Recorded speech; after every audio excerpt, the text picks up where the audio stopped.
Please note that this content is for educational purposes and for adults only. Viewer discretion advised. More details available in the description box.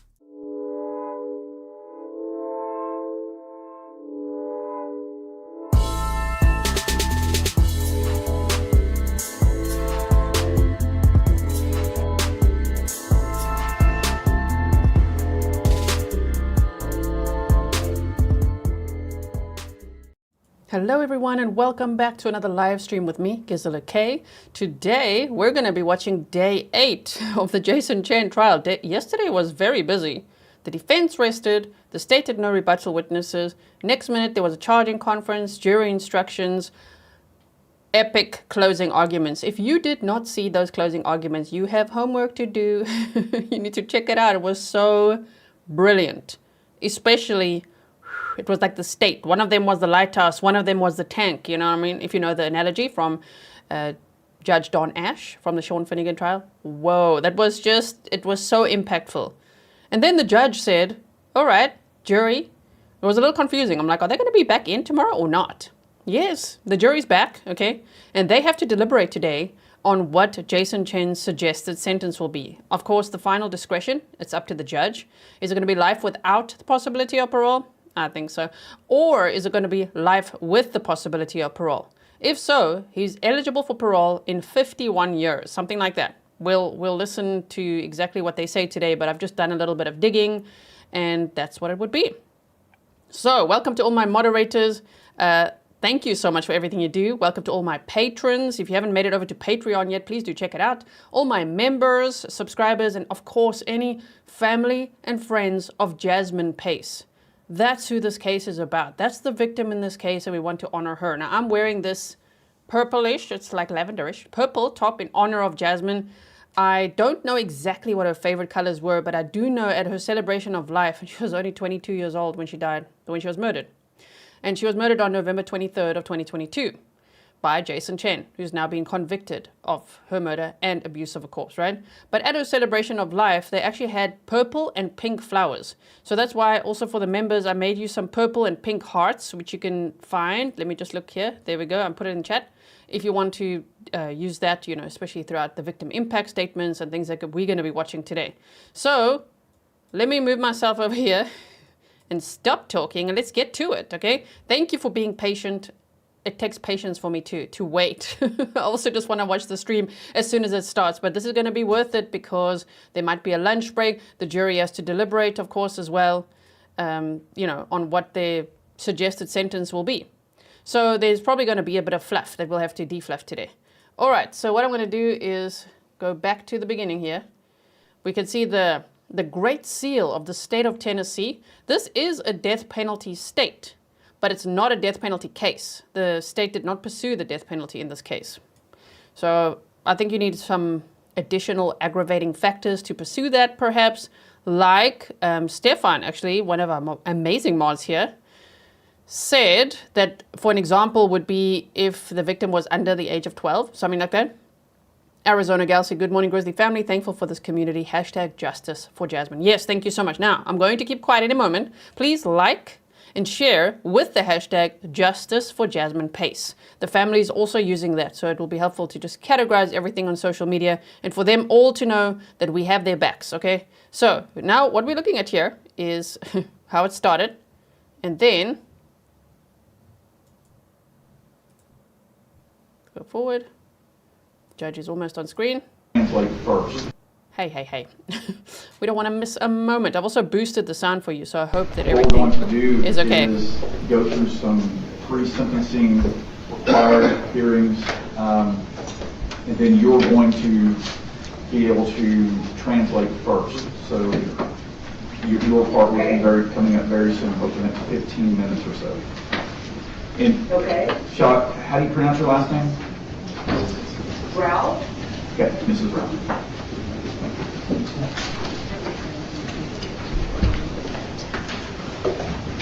I can bring out Mr. Let's see, State Register. Bring out Mr. Champagne. Okay, thank you.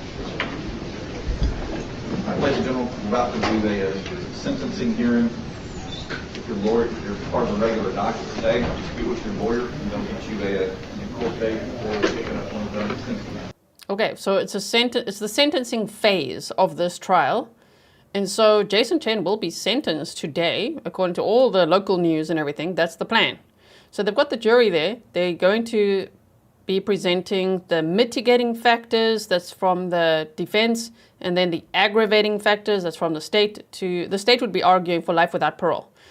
The defense would be arguing life with the possibility of parole. So we're going to see a couple of witnesses coming forward for the defense and then for the state. That's normally how that would work. And then I don't know exactly what happens after that. I think it would be jury instructions. They go deliberate, they come back with it, and then hopefully we'll see the sentencing later today. Thank you, Kim Casey, and also to Sharon Kluter. Okay, so here we go.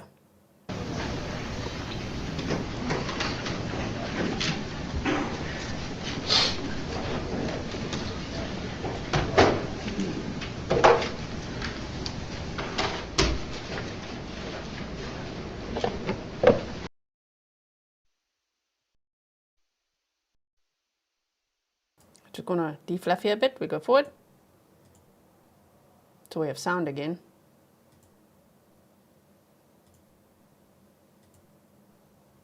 Sidebar. So you see why we start late. For a reason, we need to call the Chen family member. Wait. There we go. And once Mr. Chen is ready, he'll be brought out in the courtroom. We'll go over his right to testify if he chooses to do so.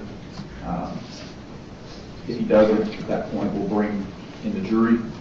I'll go over what I need to as far as making sure they haven't been exposed any media between now and since last night. And then at that point, the defense will call the Chen family members who wish to testify. At that point, we'll employ your services. Just so you know what the format's going to be. And thank you again for being here. Would it take more than 30 minutes? It depends on the nature of the questions. Until we'll probably another 10 minutes before we get started. Is that going to work? Well, I'm going to try my best not to jeopardize my other case, and they are not here yet. Okay. And I know it won't be for probably another 30 minutes or so. Okay. Well, I'm just on standby. Yeah. well, we have all warning for this. So for whatever reason, we need to stop your testimony and then recall you later once you're finished there. We can do it sometime this morning or even this afternoon. Okay. If that works. Okay, that will be wonderful. Yes, I will be able to help. Great. Thank you. So I will leave. So Jason Chen's family, mother, grandmother, his family have a translator present. So that's who, I think that's her on the screen there. It says here, why? Ralph, interpreter. Interpreter is present to obviously interpret what they're saying, right? Okay, so we'll see some of that as well. Whatever I have to. Just let us know. All right. Okay. Thank you.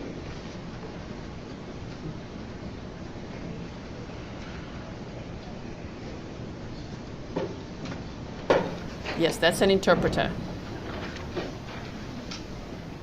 So let's see what they do next. I think they bring him in.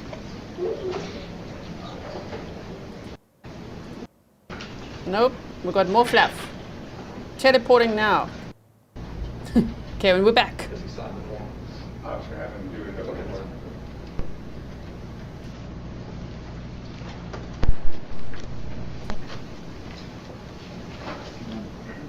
Now, Jason Chen is going to have another opportunity to testify in the sentencing phase.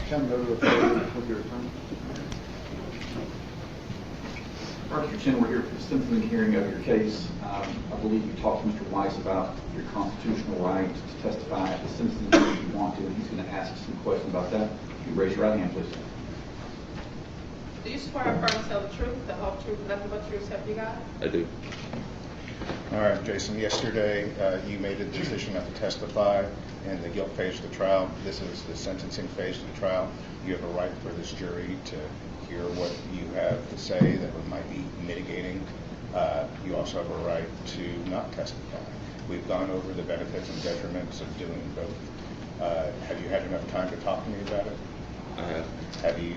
Do you understand that it is a fundamental constitutional right to testify, but it is also a fundamental constitutional right to not testify? Yes. What is your decision? Not to testify. If you'll sign and date right here.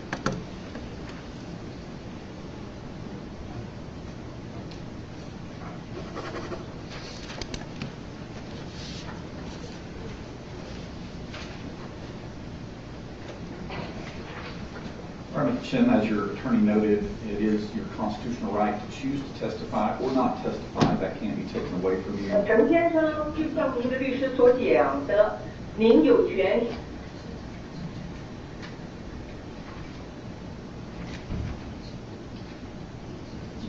Mrs. Ralph, Yes. I wasn't clear earlier. We're only going to need, Mr. Chen speaks English, family, that will be translating for. Sorry. So I'll let you know when you need. Pardon me. That's okay, thank you. Okay. Mr. Chen, again, you understand it's your constitutional right to choose to testify or to choose not to testify. In this particular case, I know you talked to Mr. Weiss about that decision. You made the decision not to testify, is that correct? Yes, sir. All right, thank you. You may sit at the council table. We're bringing the jury when they're ready. Yes, Judge.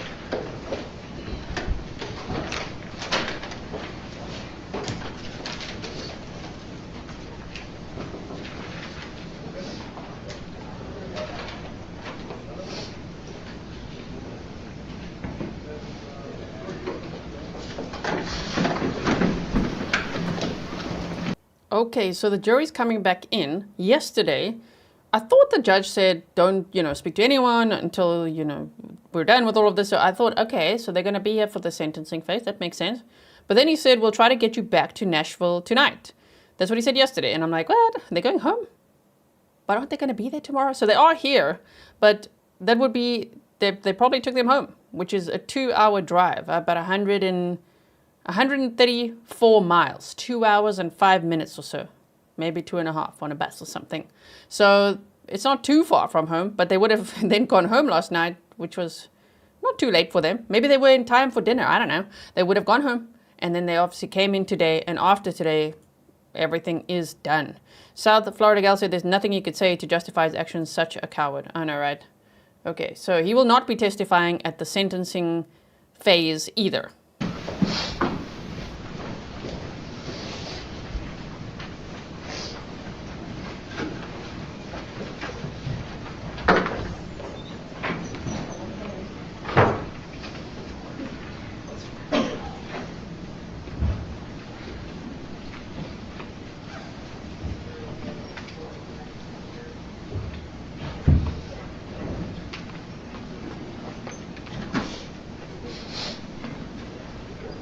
All right, please be seated.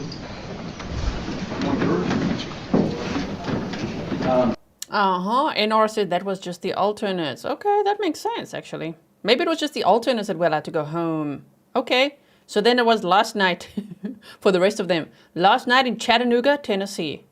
They've been sequestered this whole time, for those who don't know. So that would be, this is now day 8 of the trial, and there was a day in between that they had off. So they've been sequestered for almost 2 weeks now. Shame, okay. It's not that long, but it's still, I'm sure it feels like forever, right? Without your electronics and things like that. I want to make sure before we start, as always, that the jurors were able to abide by the court's admonition not to speak about the case with one another and not to be exposed to any media. Is that correct? Just nod your head, please. Reflect everyone nodding their head. What's going to happen now is I'm going to read some preliminary jury instructions for you that deal with the sentencing hearing. Then the parties will start calling proof at that point. Members of the jury have now found the defendant guilty beyond a reasonable doubt of first-degree premeditated murder of Jasmine Pace, as charged in count 1 presentment 315228. As a consequence, your duties in this case are not yet concluded. And on count 1 only, there will be a second sentencing phase of the trial, during which it will be your duty to determine, within the limits prescribed by law, the penalty that shall be imposed as punishment. In Tennessee, the possible sentences for the offense of first-degree murder include imprisonment for life, and imprisonment for life without possibility of parole. In this case, the state is seeking a sentence of imprisonment for life without possibility of parole in count 1. A defendant who receives a sentence of imprisonment for life shall not be eligible for release until the defendant has served at least 51 full calendar years of such sentence. A defendant who receives a sentence of imprisonment for life without parole shall never be eligible for release. Tennessee law provides that no sentence of imprisonment for life without possibility of parole shall be imposed by a jury, but upon a unanimous finding that the state has proven beyond a reasonable doubt the existence of one or more statutory aggravating circumstances, which in this case shall be limited to the following factor: that the murder was especially heinous, atrocious, or cruel, and that it involved torture or serious physical abuse beyond that necessary to produce death. The burden of proof is upon the state to prove any statutory aggravating circumstance or circumstances beyond a reasonable doubt. Reasonable doubt is that doubt created by an investigation of all the proof in the case, and an inability after such investigation to let the mind rest easy as to the certainty of your verdict. Absolute certainty is not demanded by the law, but moral certainty is required, and this certainty is required as to every element of proof necessary to constitute the verdict. Tennessee law also provides that in arriving at the punishment, the jury shall consider any mitigating circumstances raised by the evidence. In this case, the mitigating circumstances shall include, but are not limited to, the following. 1, the defendant has no significant history of prior criminal activity.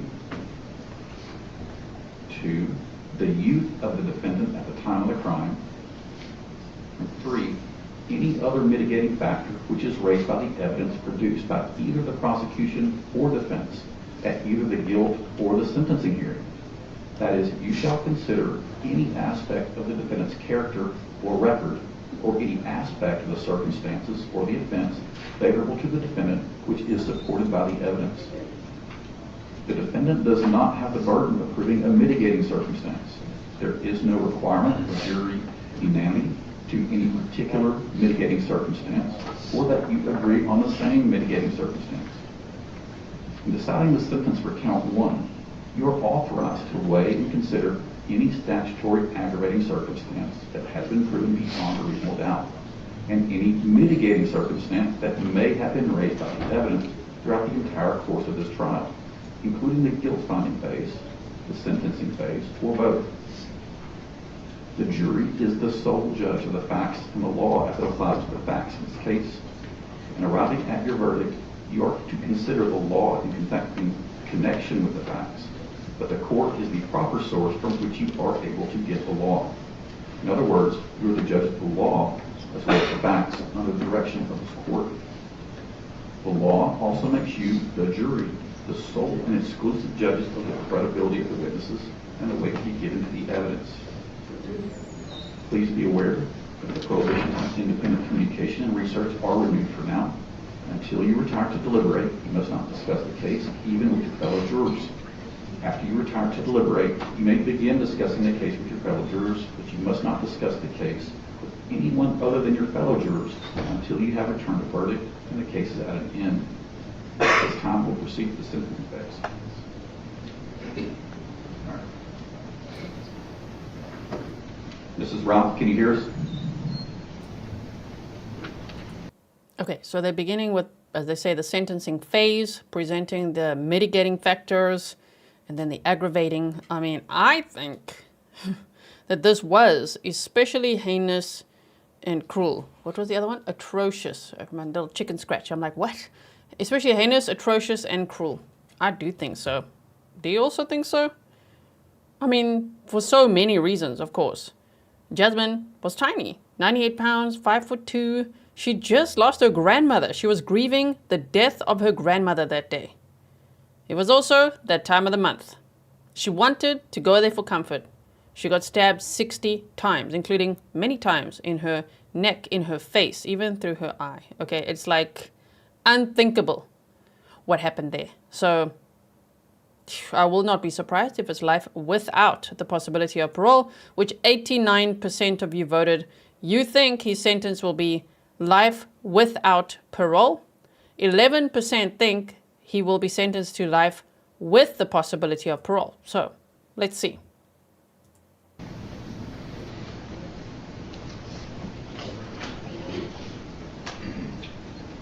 Mrs. Ralph, can you hear us?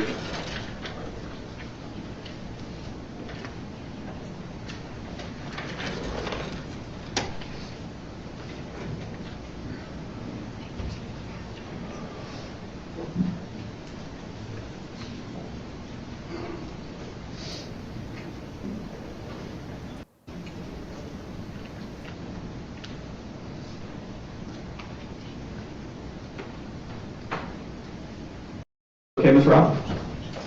Yes. Fantastic. All right, Mr. Weiss, if you want to call in Mr. Chen's family members, you may do so at this time. Let's call Shu Feng Chen.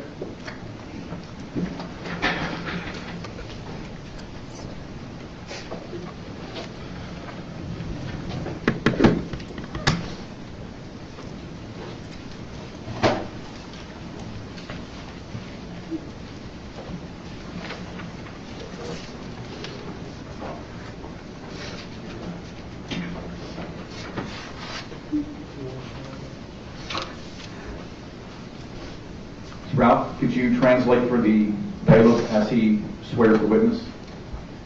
Yes. Raise your right hand.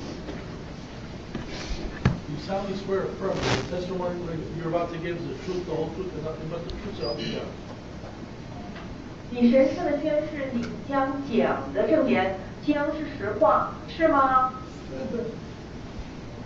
？Yes. You got to.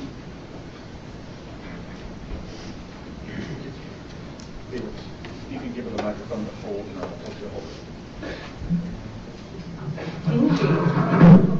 请他抓在手里，以便能够放大的清楚。Microphone too. 您需要在麦克风讲。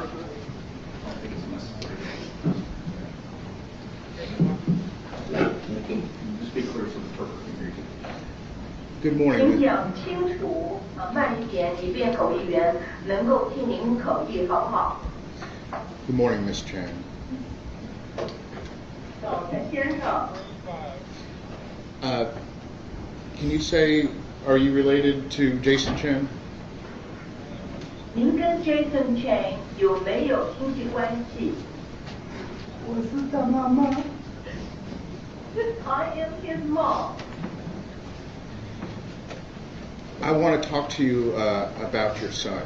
Can you tell me a little bit about Jason? 儿子的思想。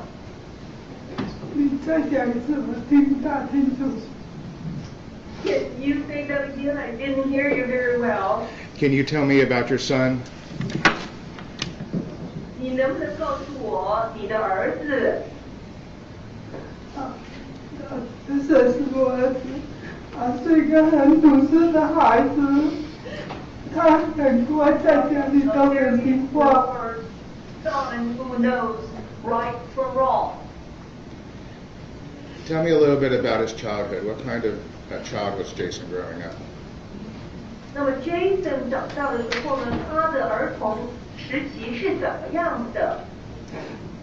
他在学校小学跟初中都是挺好的，很好。他们就很少去外面，都是几个人，他整个都在家里读书，回来都在家里。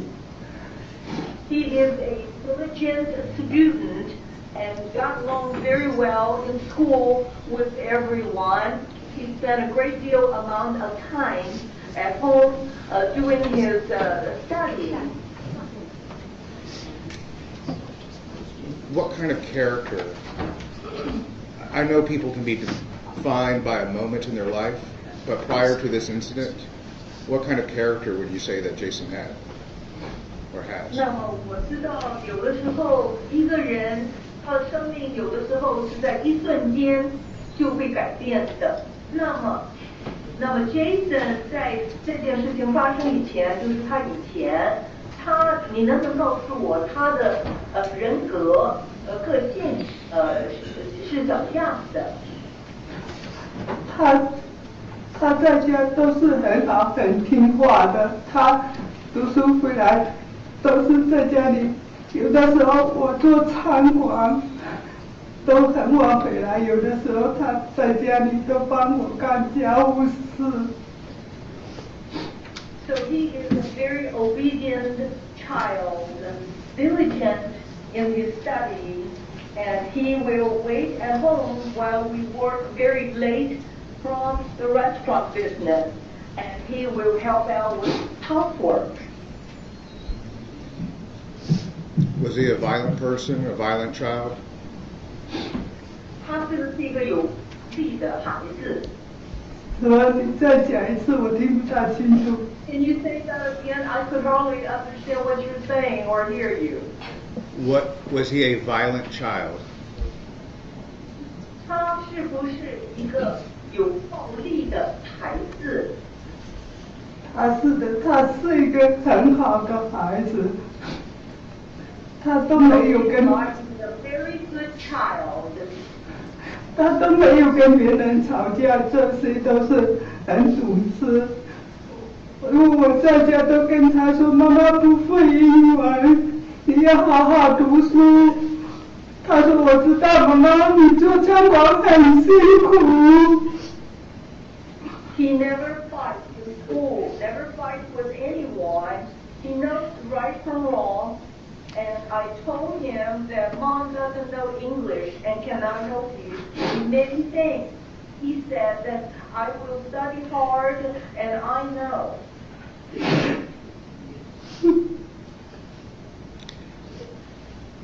How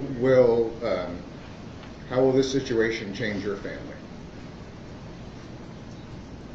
那么这件事情对于你们家庭的影响怎么样？我这个孩子，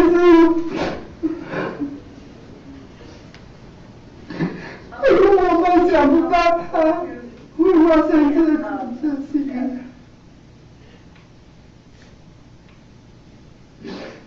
我们家都是比较好，我们都没有犯什么错误，我们都是好好的生活、上班赚钱，就想把两个孩子抚养长大，让他们能读书，好好学习，找一份好的工作，因为我们都很辛苦做餐馆。陈太太，您等一下好不好？Yes, we are a law-abiding family. We teach our two children to study hard, to work hard, and to get a good job and have a good life. How will Jason going to prison affect your family? 那么 Jason 如果到监狱里面去，会不会他是怎么样会影响到你的家庭生活？他给我们的地方很大，我们就是希望他犯了错误在里面好好改造，然后我们也希望陪审团给他们一个好好的改过出来，因为我们真的很想他，因为他不是一个坏的孩子，他是一个很好的孩子，他都会很体谅我们，妈妈也很辛苦，他经常告诉我妈妈我会好好读书的，他还告诉我说妈妈我快毕业了，半年我就毕业了，我再去读，以后去读 master。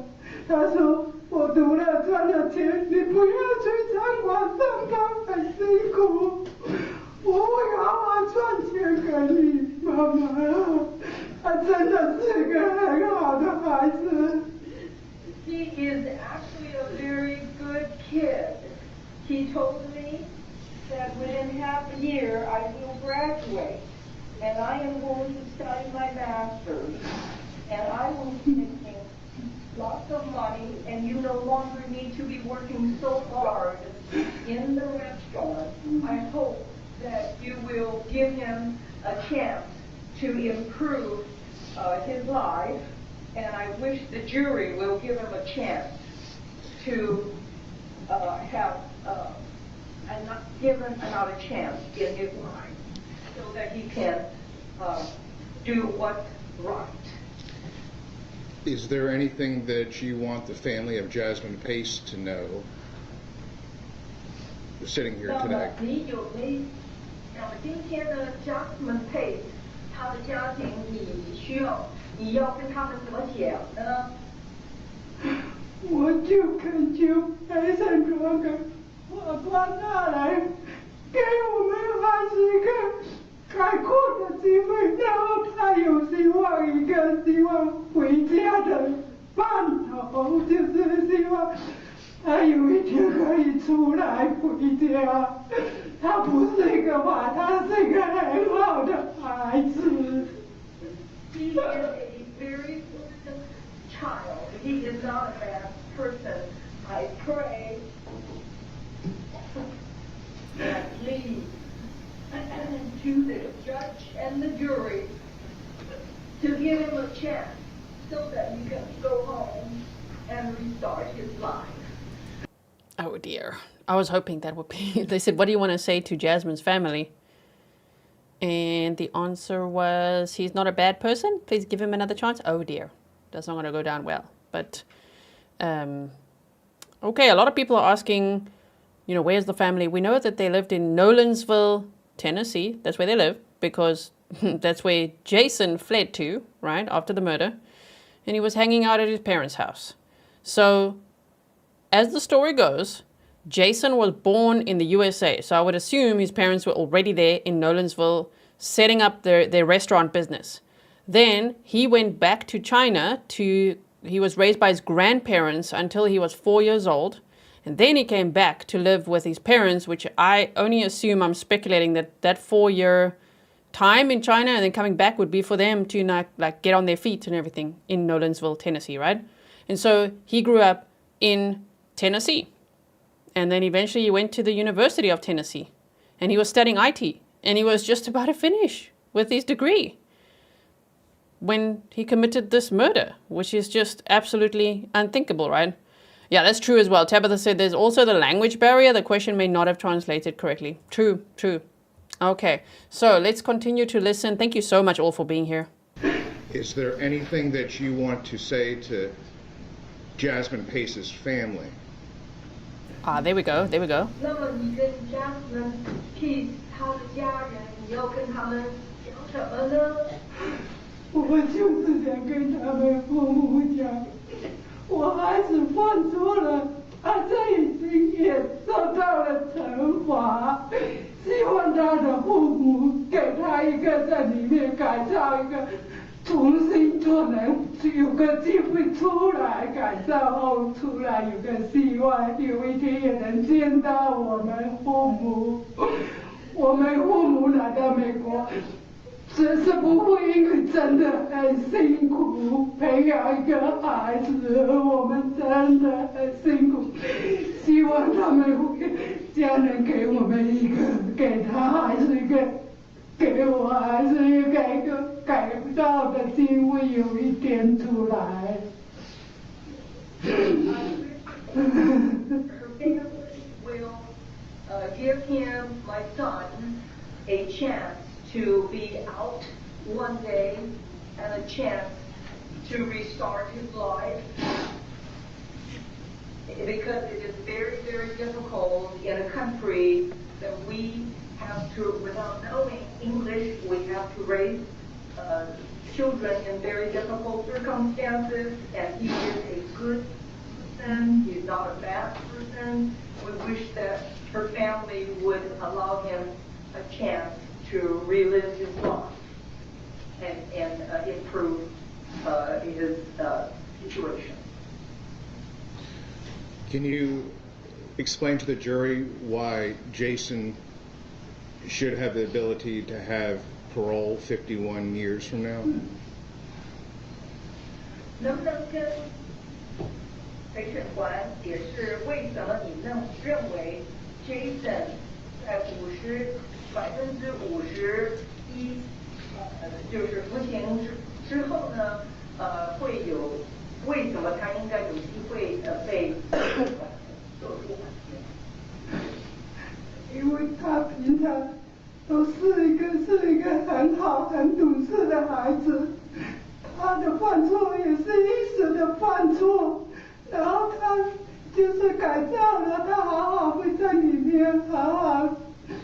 出来也要让他有一天有个希望，改造后，孩子也要给他一个希望出来，早一天能够出来。他不是一个好孩子，他是一个很懂事的孩子，他就是一直不知。He is a good child. He knows right from wrong because his sudden passion, he made mistakes, and we wish that he can have a chance to change and improve in the prison. And I hope that he will have hope to get out one day and relive a changed life. Just one moment, Your Honor.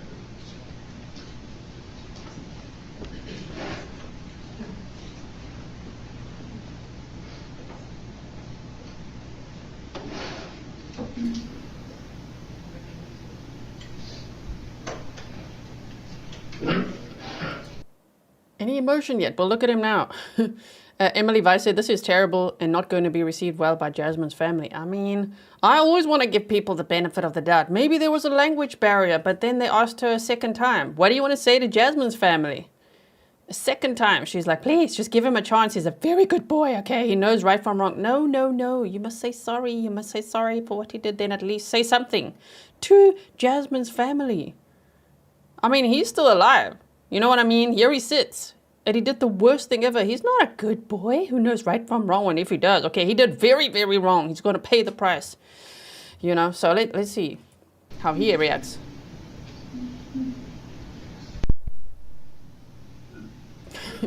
Then Mickey says, stop it.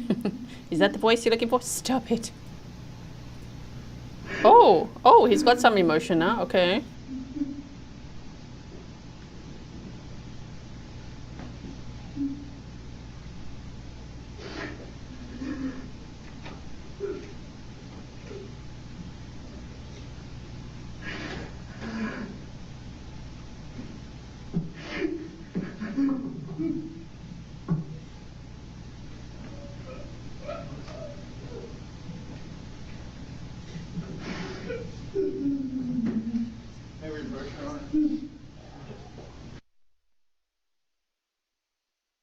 Oh dear. Sorry, but what not to say at a sentencing hearing? Just please show something to the family who's lost their daughter, their cousin, their friend, their sister. Oh my word. Oh, okay. I think he's crying a little bit now. Perhaps. Healing Art says he cries for mommy, but not for Jasmine. Okay. Well, I'm not going to fast forward, unless how long will the sidebar be? I just want to show you that he's sitting here crying. We haven't seen this before. Gigi says he caused all of this. Yes.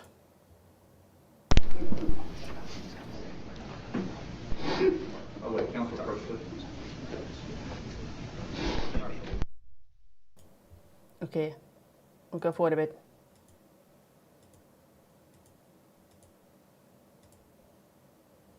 And then, oh, she doesn't want water.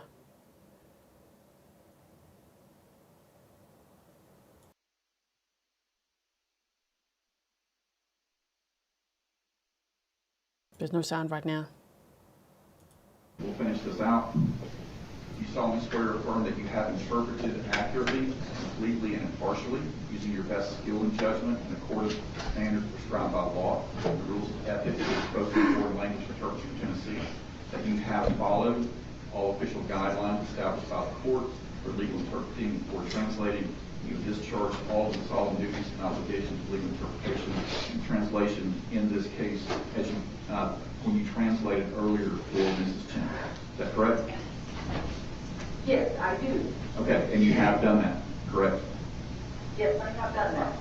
Thank you so much for your availability. You're welcome.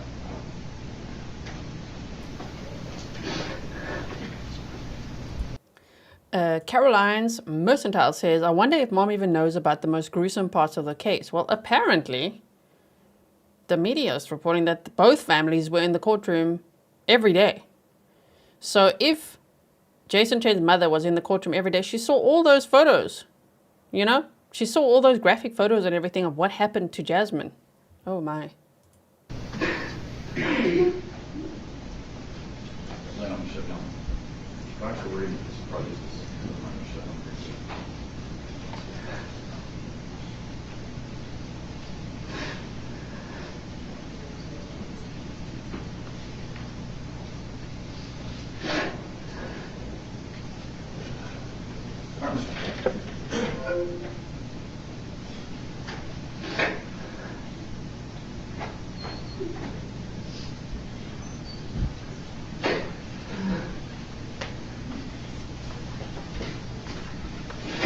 Can I approach? Yes.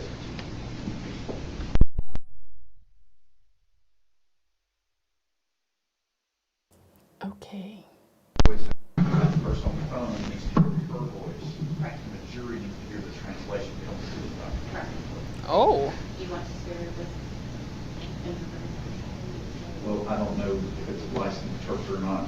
For the record, what happened was there was some concern about whether or not the witnesses' answers being translated. Ms. Wee Ralph, who was a translator, is pretty much the #1 Mandarin translator that's used by the administrative office of the courts throughout the state of Tennessee. However, Chen's mother was very upset, and her words might have come out in a way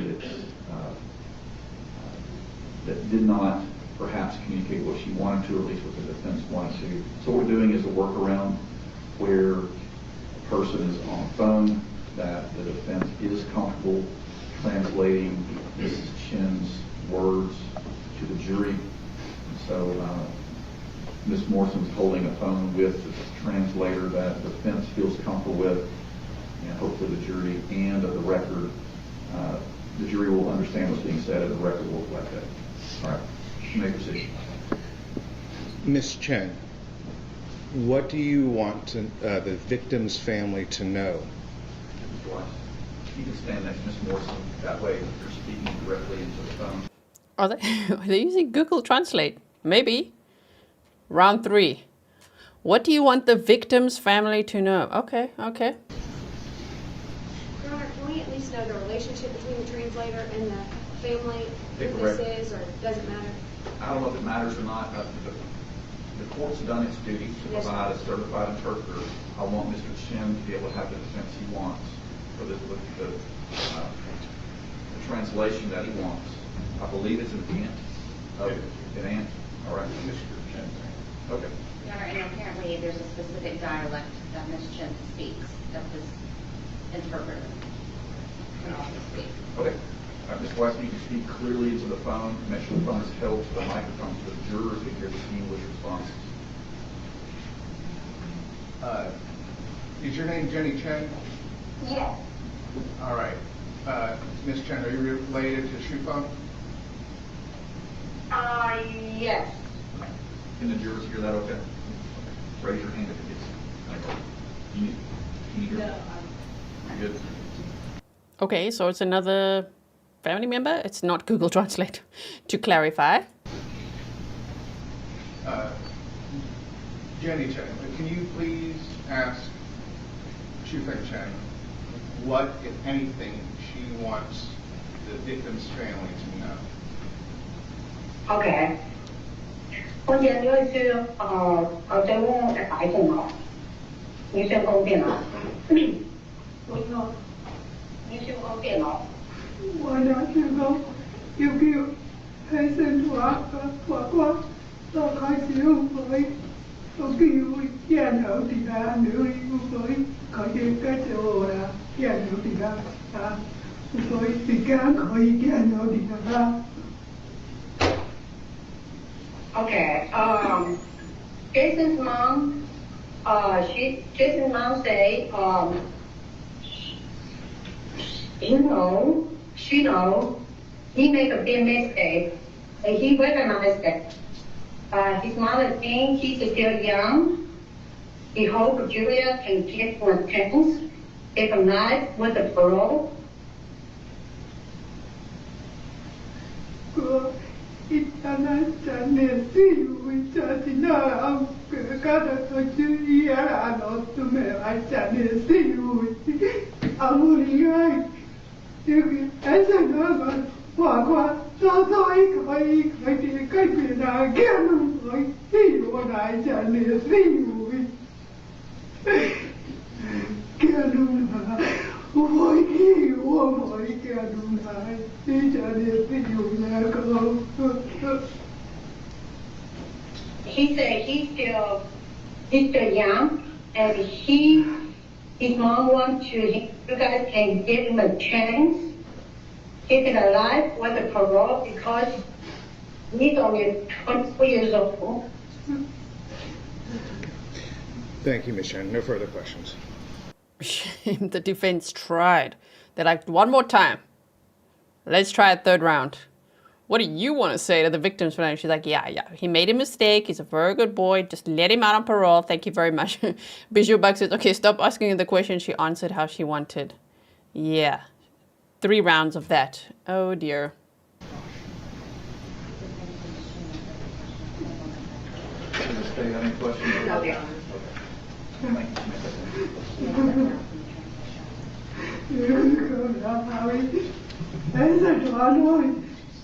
I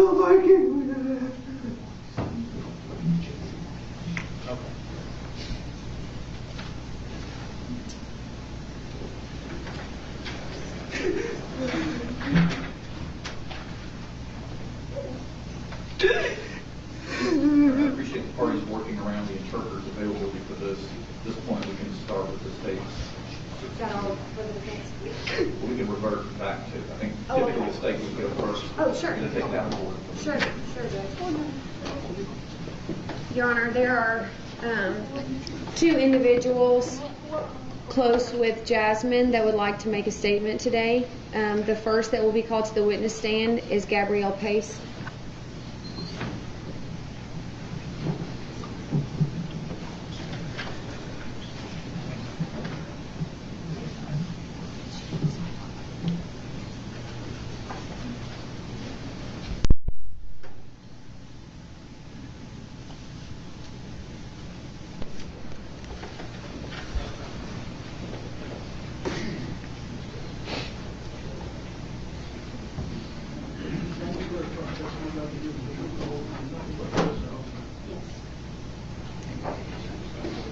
Can you state your name for the court reporter?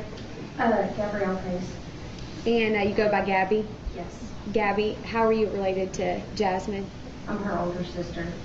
And did you prepare a statement today to read for the jury? Yes. Are you ready to do that? Yes. Go ahead. Okay, sorry, I'm a little nervous. Hello, my name is Gabrielle Pace. I'm the older sister of Jasmine Pace. Jazzy and our 2 brothers, and I shared the same father but different mothers. They were raised by Katrina Bean and Scott Bean. I was raised by Stephen and Tammy. Biologically, Jasmine had 3 brothers and 1 sister, but if you were to ask Jasmine, she had many more than that, and she loved to be into the earth. Jazzy experienced hurt and pain at such a young age. We lost our brother Austin in 2014 from a tragic ATV accident. Jazzy was one of the first ones on scene and held our brother in her arms while waiting for ambulance to arrive. She is the one who called me and told me that I needed to come and say my goodbyes to my brother. We held his hand together as he took his last breath. And then July of 2020, we lost our cousin Derek to COVID. June of 2021, we lost our cousin Jaclyn to another tragic accident. And then November 22nd, 2022, her grandmother, who helped raise her and was her best friend, passed away from her long battle with cancer. Through all of the trauma that Jazzy had endured, she still had the most beautiful aura and soul. She never gave up on people, and she never gave up on herself. No matter how hard or how busy, she always made time for family and friends because it was the most important thing to her. She had every reason to be bitter and cold-hearted, but instead chose to be warm and full of love. She wanted nothing more than to have children of her own and always talked about what kind of mother she would be. While she may not have birthed her babies, she had 4 of her children, Gucci, Miko, Athena, and baby girl, who were her absolute world. Jasmine was the greatest mom to her babies. And God knew that whatever title Jazzy had, that she would excel and become even better than she could ever imagine, and I'm extremely blessed to have had her as my sister.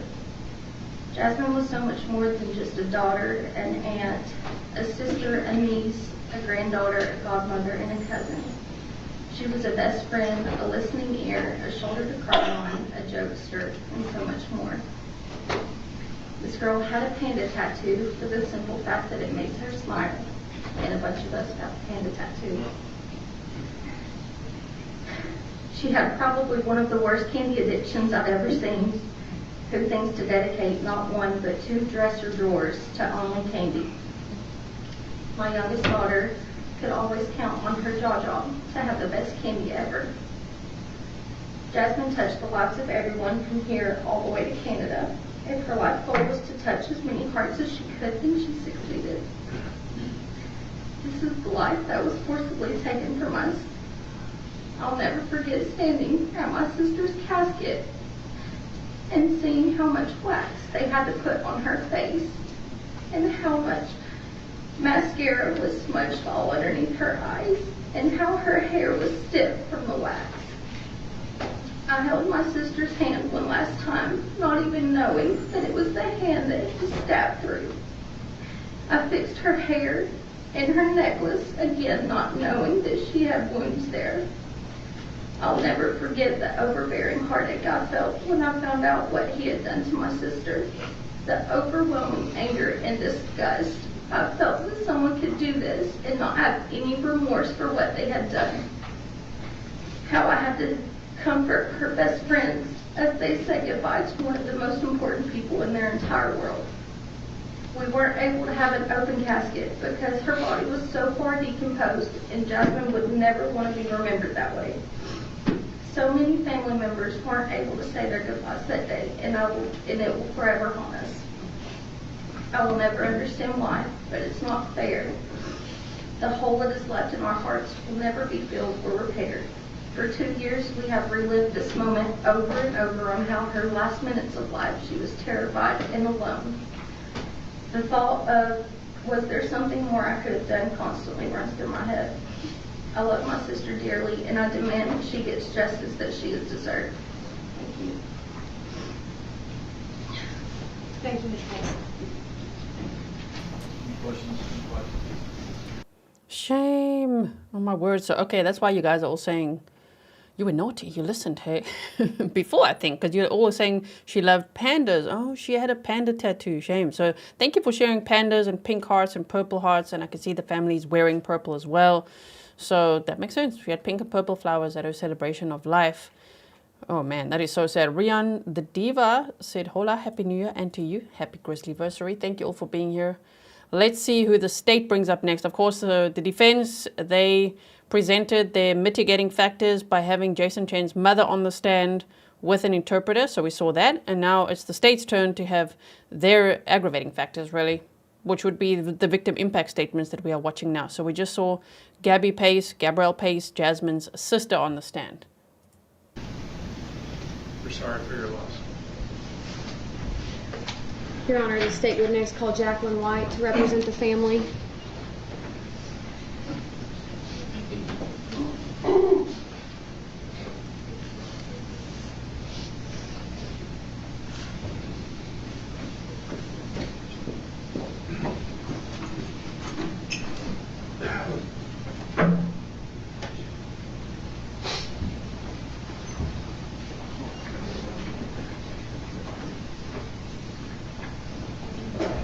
Sounds fair, but would you like to give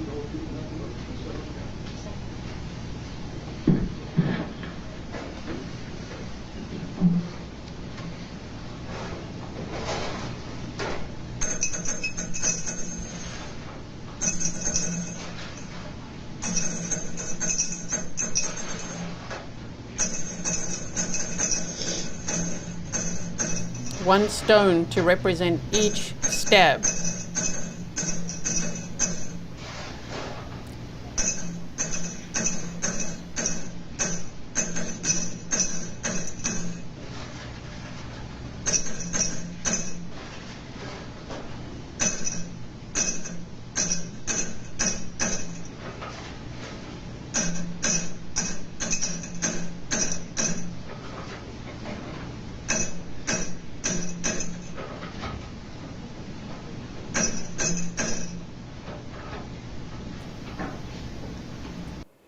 We've seen Tristan Bailey. In Tristan Bailey's case, if you followed that with us, we saw her family do that as well. It really makes an impact, obviously, on the jury, because every single stone that is dropped into that vase counts as one stab.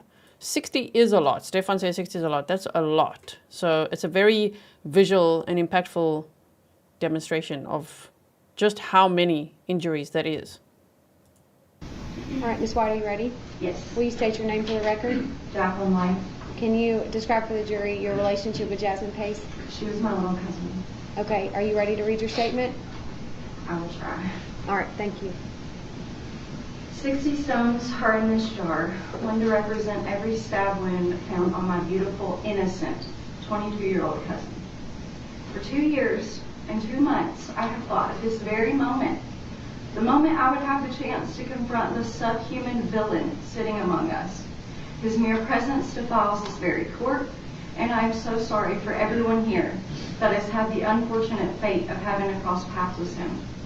Thank you to everyone that dedicated hours, time away from their families, blood, sweat, tears, and trauma to ensure that whatever justice could be given to my family would be had. My thirst for vengeance and the rage inside of me is a two-edged sword. It serves no one but me selfishly, and it only gives this predatory sociopath the attention that he so desperately craves. Even worse, it makes us all lose sight of the most important thing and why we are all here, Jazzy. Her legacy, her memory. I refuse to allow this creature to erase that. I won't let you steal that the way you stole her life. Nothing I say here today will ever make any of you feel the impact of this loss on my family. If it hasn't happened to you, it isn't a pain you are even capable of fathoming. The closest you could probably get is to close your eyes, remember those photos that will forever be engraved in all of our minds, and replace her face with the face of somebody that you love. Your daughter, your sister, wife, somebody that mattered to you. Thank God every day that this wasn't them. Hug them a little bit tighter. But open your heart to hear about who she was and why this loss is so vast. Jasmine was warm. She was kind, thoughtful, loving, generous, sassy. She was beautiful on the inside as well as the outside. She was fiercely protective over her family. She would literally come running if you needed her. She was 22 but still had a childlike innocence about her. She had a tattoo on her wrist that many of us do now, a sleepy panda. It is one of the silly things that we laugh at because Katrina asked her, "Why would you get that? It's so pointless." And Jasmine's answer was, "Because every time I look down, it makes me smile. Every time I look down at mine, I now have to fight the intrusive thoughts that plague my mind. I have to force myself to remember her beautiful words and not her tiny wrist with handcuffs resting over that tattoo." She wanted kids and often talked about the kind of mom she wanted to be. I can still picture how she greeted you. She would smile, dimples intact, outstretch her arms to hug you, and not because of etiquette or decorum. It wasn't the fake one-armed, "I'm going to pat you on the back because I'm supposed to." It was genuine. She meant it. The cliche, "she lit up a room," is fitting for her. I often think of the last time that I hugged her.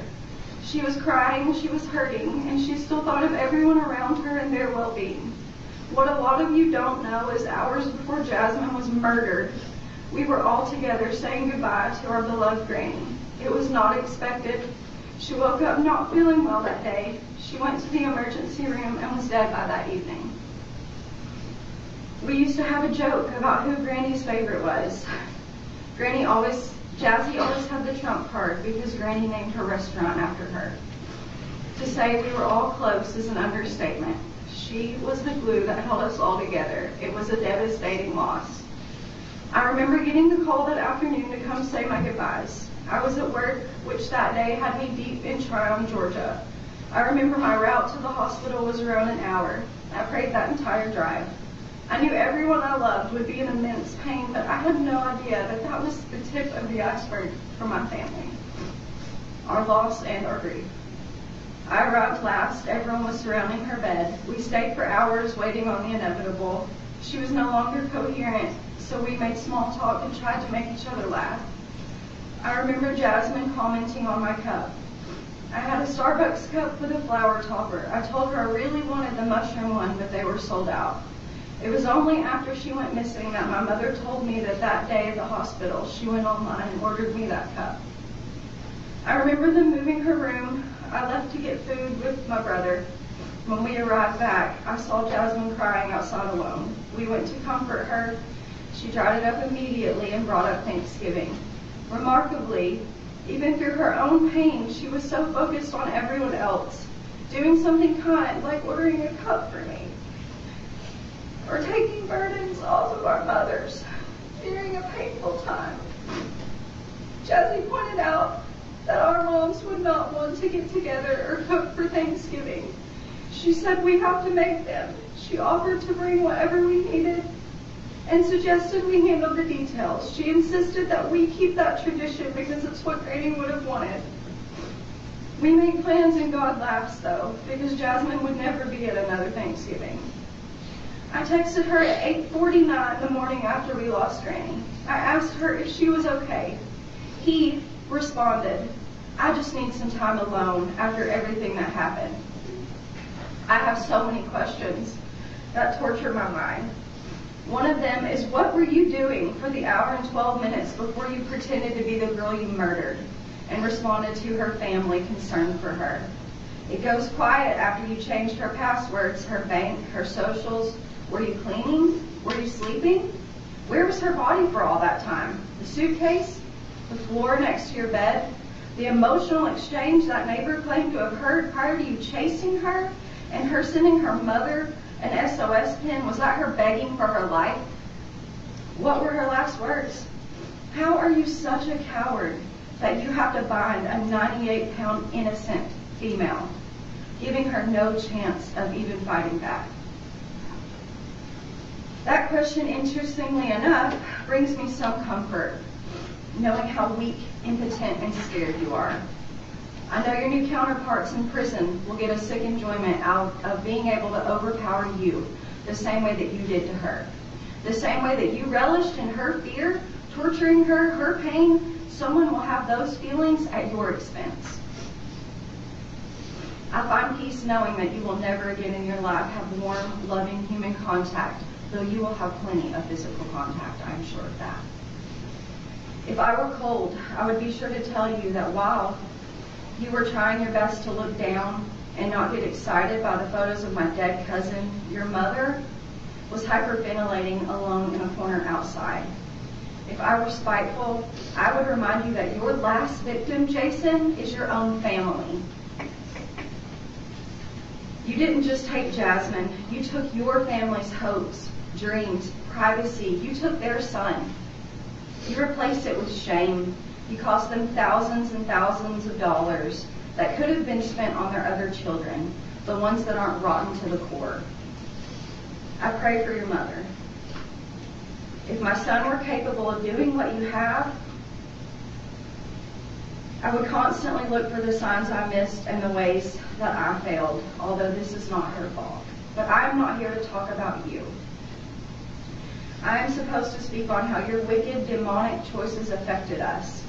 The roller coaster of losing your grandmother and then searching for your cousin only to find she was taken in the most horrific manner is more than anyone can bear.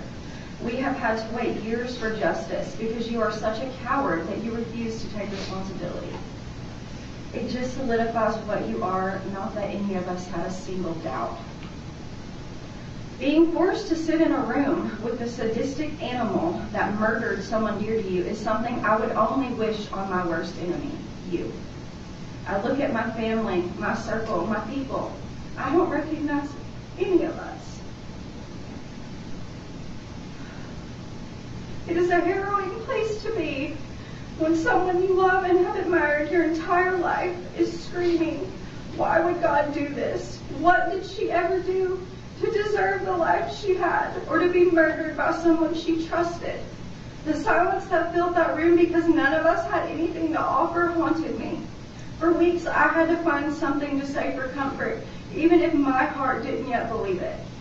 I had to tell a mother that God was nowhere when her child was taken, that the enemy has come to steal, kill, and destroy, and he used this parasite as a vessel to serve that agenda. I choose to believe that my granny was taken on that day so that we all got to hug Jasmine and have our last words to one another be, I love you. I know when she made it to heaven, not only was her brother there to greet her, so was Granny. Jasmine was only 22, but she had a lot of pain in her young life. Her biological father abandoned and rejected her. He broke her heart long before any man ever could. Her 14-year-old brother passed away when she was 16. He had an ATV accident that she sadly had to help pull off of him before watching him die. She lost her grandmother and then her life at the hands of someone she went to for comfort. She overcame so much, and she still chose every single day to have a trusting heart and a kind soul. Jasmine was a fitting name for her. The flower that blooms in adversity is the most rare and beautiful of all. There are no words that I could say about her to make any of you grasp that if you didn't know her, but I would like to read some of her own from her journal. I pray that her words help you to understand that she was remarkable, truly. The void of her loss will never be filled. Every smile, every memory we make, every accomplishment, holiday, birth, the big moments for our family will always have an undercut of sadness because she isn't here. We have a life sentence of pain due to Jason Chen's actions. We will never wake up and have a chance to put this behind us. It will be with us every single day until we leave this earth. It is embedded in our DNA. He should have the same life sentence we bear. He should never be allowed to leave prison and start his life over or put this behind him. There has never been one shred of regret, humanity, or normalcy shown from this empty-eyed beast. He is beyond saving. Oh, wow. 10/28/2014. This is her journal. My daddy is taking me shopping tomorrow. I'm so glad I have you, even though you are not my biological father. You have been my dad since I was 5 years old. You have been through thick and thin with me and my family. I appreciate you more than you could ever know. I can never pay you back, and I will always love you so much for everything you have given me, including my handsome baby brother Aiden. You have made my mom so happy, and I love you. 12/19/2019. Austin, her brother. Do you miss me like I miss you? I doubt it. I know heaven would never allow that kind of pain behind its gates. I wonder what you think when you see me. Do you smile looking down on me? Or do you shake your head? I hope I make you proud. The sky has been so much prettier since you made it up, and I hope the angels know what they have. Granny, I want you here with me more than anything, but I understand if this fight is too hard on you and you yearn to rest. I love you enough to let you go, and I want you to know that it's okay. Thank you. Oh, wow. So for those who didn't read the banner, that was Jasmine's cousin. That's not Jasmine's mother speaking. That was her cousin, Jaclyn White, showing the vase, putting 60 stones in there one at a time to visually demonstrate just how many times Jason Chen stabbed Jasmine. And wow, she even read parts of her journal and all of that as well. I'm sure if you guys have been watching the trial with me as well, Jasmine's brother died when he was 14 years old, and that was on August 31st of 2016 from an ATV accident. And from some of the links that were sent to me, it seems like it was a hit and run. And it's like, that is so sad. I mean, who would do that? Okay, so let's continue. Questions? Your Honor, I have 1 minute.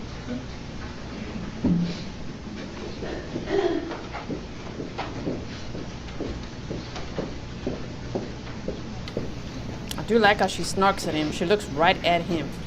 She tells him straight.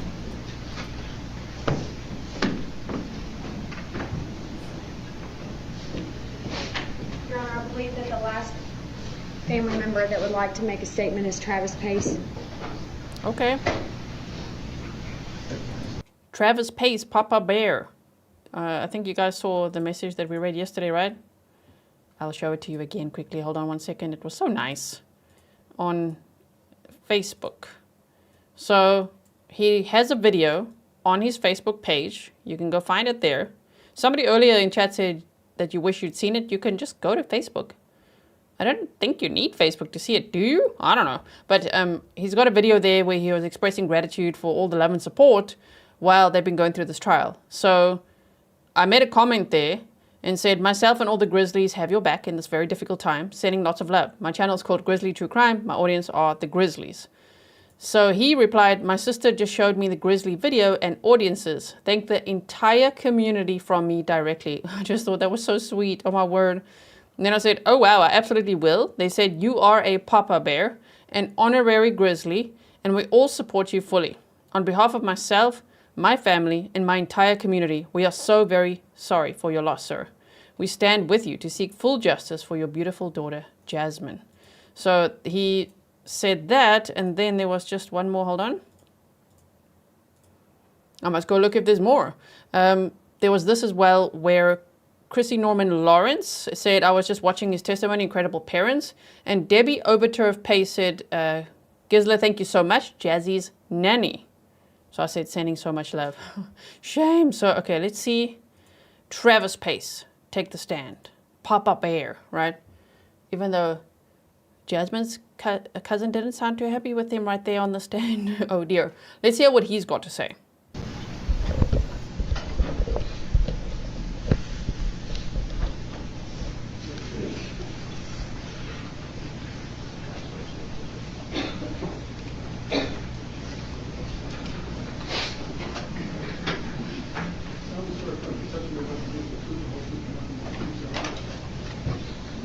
Mr. Pace, the jury is familiar with you, but can you state your name for the record?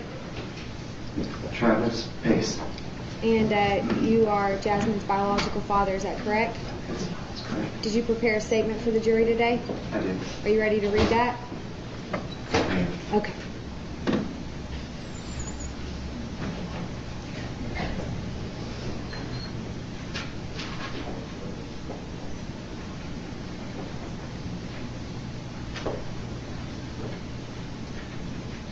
For me, the impact of Jasmine really started when she was born.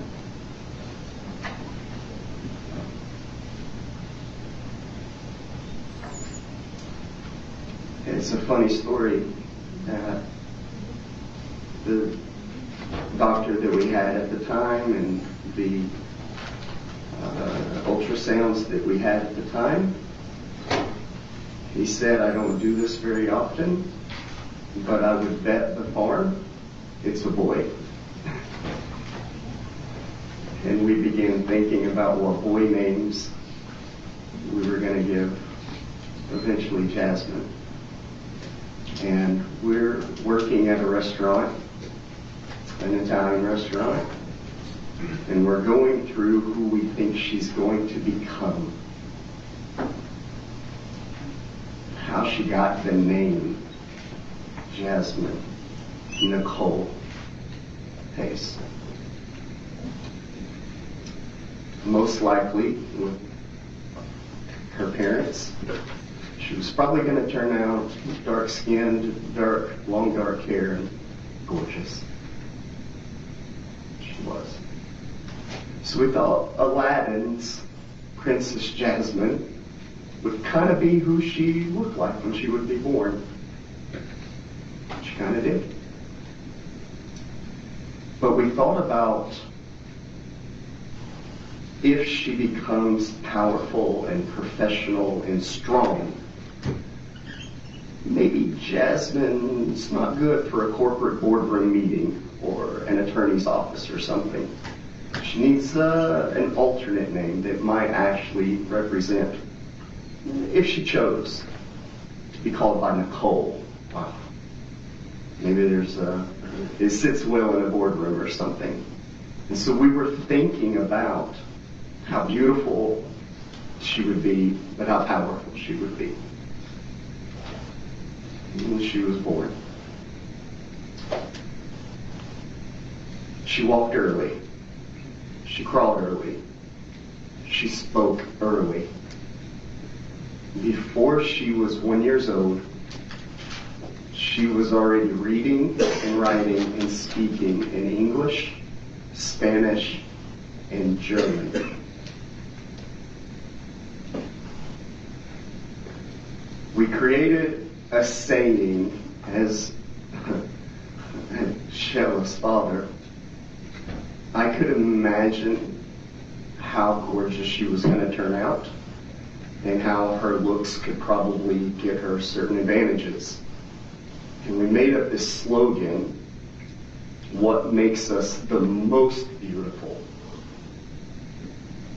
And her reply, which was rehearsed, our heart, Daddy. You're going to be beautiful with hair and all your features, but what makes us most beautiful? Our heart. And as she grew up to become a person, it was her heart that ended up being the most beautiful. We immediately saw how clever she was, how intelligent she was. We went to a fair, and we would eat the cotton candy. And at that time, you put a balloon with a little ribbon, and they can move their arm, and the balloon moves, and they punch it or do different things. Because it was after dark, we weren't going to give her candy for sleeping reasons and stuff like that. And she threw a fit over this candy, which seems to be consistent throughout the rest of her life. So we had a plastic bag with a handle that had the cotton candy bag in it. And she was so short and small, she couldn't pull the bag off the handle. But her genius showed up. She opened the bag off the door, put the balloon under the baggie, and let the balloon rise over the bag and yanked the balloon in the bag of candy off. Nobody teaching her how to do that. Her instincts were that good at 2 years old. At 3, she had her brother Travis, nicknamed Austin. And he had his first birthday and his birthday cake. And there's this gorgeous picture of her standing right beside him as if she's going to eat his face to try to get to the cake. But she ended up feeding it to him instead. And the ingredients for it were on the opposite side of the kitchen. And she took her high chair and slid it 30 feet across the room, turned the high chair backwards, crawled through the legs, flipped over to the top of it, opened the cabinets, climbed up to the 3rd cabinet where she was dangling and reaching for candy that she couldn't see. Fierce, determined, successful. From the beginning, we gave her chores. She would have the little pop, pop, pop broom that you just run it across the carpet and it pop, pop, pop, pop, pop. So when we would vacuum, she would vacuum. When we would load dishes, she would want to play dishes. When we would do the trash, she would want to do the trash. And this moment came, why are we letting her pretend to do fake trash, fake dishes? Jasmine, would you like to put this cup right here in the dishwasher? This plate right here in this one section? Because she was learning in blocks and triangles and circles and squares. She knew geometry, so she could start literally loading the dishwasher. And her little broom was just enough where she could dump off pieces of trash into the garbage can. And she didn't pretend to play house. She was actively a part of the family that was sweeping and cleaning and loading the dishwasher and feeding her brother. It was a privilege.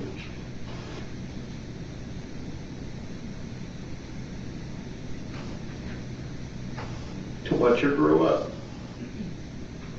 what her potential was going to be.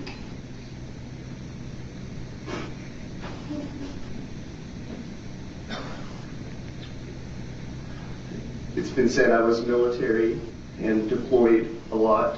I was gone a lot. Every year, from Thanksgiving through New Year's, to take the 30 days of vacation and be here in Chattanooga and get her and the family and our friends and our families grew up together. We married at the same time, had kids at the same time, and our kids grew up. You go through high school. She went to Canada to be with an extended part of her family in Canada. And we had to do a lot more phone conversations, obviously, from Canada. And in high school, her focus was to be a business major, to get her master's, her MBA. The college that she was looking into was Chicago Business School. We were talking about what it would take to get the GPA right, to get the volunteer, to get the accolades, to get a scholarship, or to get a ride, to figure that out. That was some of her thoughts that she was thinking while she was in high school, while being an amazing sister. She was the type of sister that she always had extra. She saved, and she saved, and she saved. And you would think that she saved to keep it. She really did save it to hand it to all of her cousins, to all of her brothers and sisters. They would all go to her, can I borrow this, can I borrow that, can I have this, can I have that? And she had a drawer, anything that you wanted to have, money, clothes, candy. She saved everything and had it available for everybody, and they came to her for that.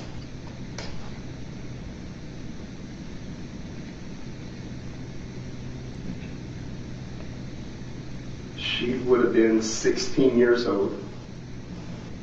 Yeah, she definitely was. She was 16 years old. And she had a 14-year-old brother, her younger brother, same one. And the type of person that Jasmine was, she heard about the wreck on a four-wheeler and that her brother was hurt. And she was the first on the scene. She laid in a grass field holding her 14-year-old brother.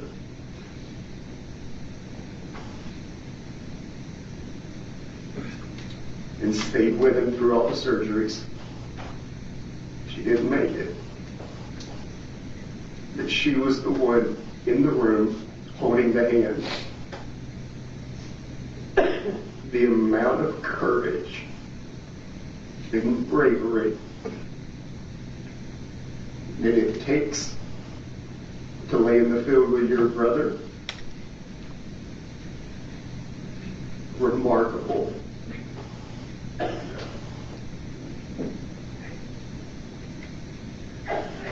As she got closer to graduation, her family has a very successful company, and it was an easy option for her to be a part of that company. And you could see at 18 years old, 19, 20, 21, 22, she's on the phone with contractors and renting equipment and staging operations and moving pieces around for her family business that it's possible she would have inherited and continued to run.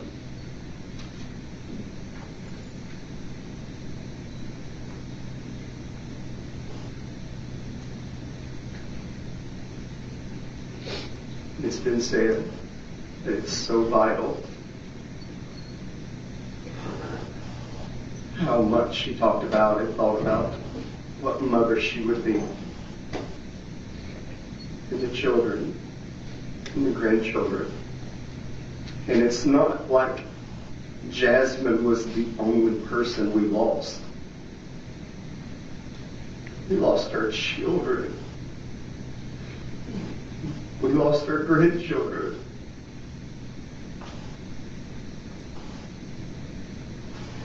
The entire family tree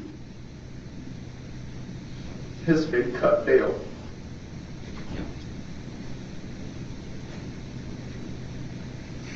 It will not just affect us for 50 years. For the next thousands of generations, we will no longer have that piece of our family.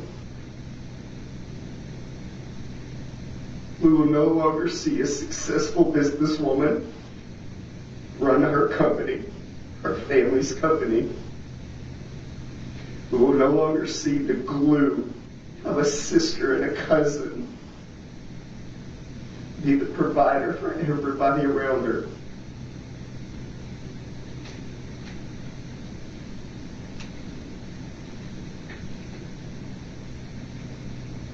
We're supposed to talk about impact statements.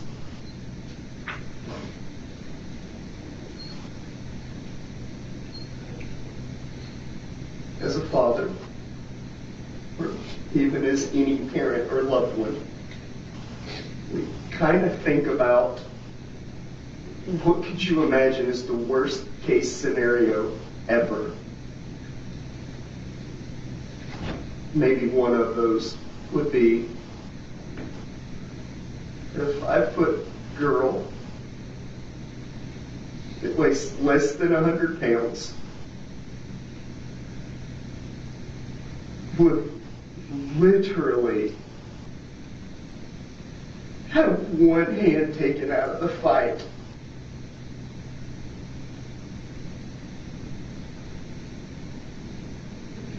And to be so methodically restrained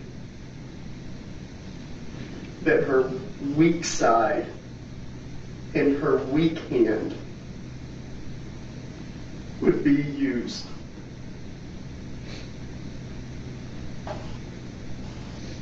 With the breaking of the shackle and with seeing multiple strikes to the hand, she endured multiple attempts to fight with everything that a 5-foot, 100-pound girl could do. Till her lung was punctured, she ran out of breath, till a gallon of blood was spilled, and she ran out of blood.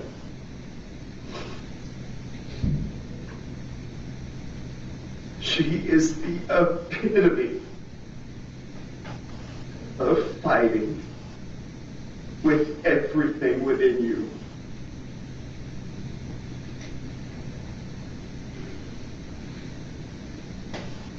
Coty is right. This is not going to be a trial where we're going to talk about a certain name. And it's not only a trial that we're honoring Jasmine Pace. This has now become a statement. Justice for Jazzy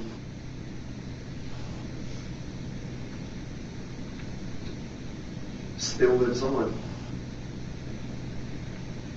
Her death, her sacrifice continues through that phrase, through the idea of what it means to so many people for different reasons.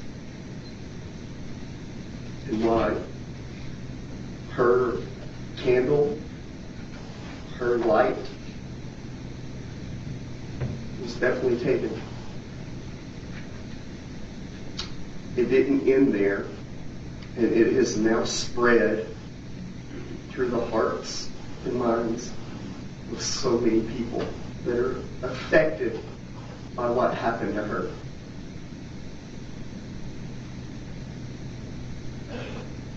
There is both negative impact and also good impact.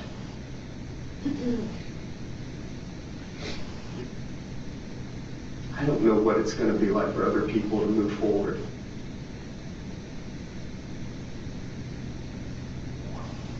But at random, like Jackie perfectly pointed out,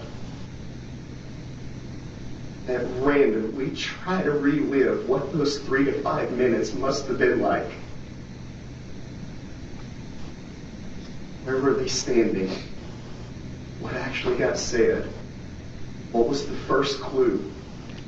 At what point does she grab a phone and drop a pen? At what point is she restrained? At what point is she helpless? At what point is she hopeless?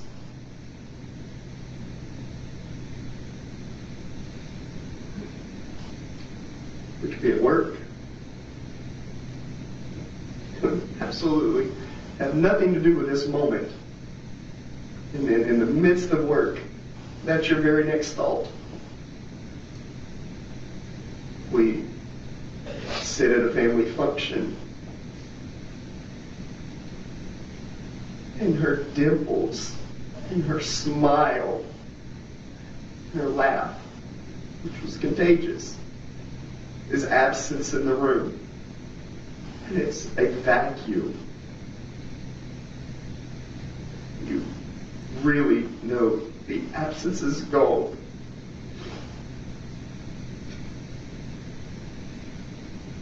I think we're supposed to talk about the impact this has had with the attempt to paint her character, who she was, and what we've lost, so that you would consider sentencing if 50 years seems reasonable.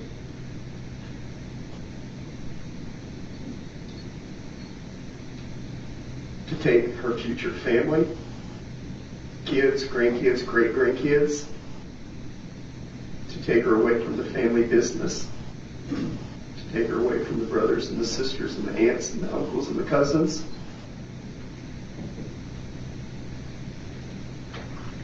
$50 couldn't possibly be enough.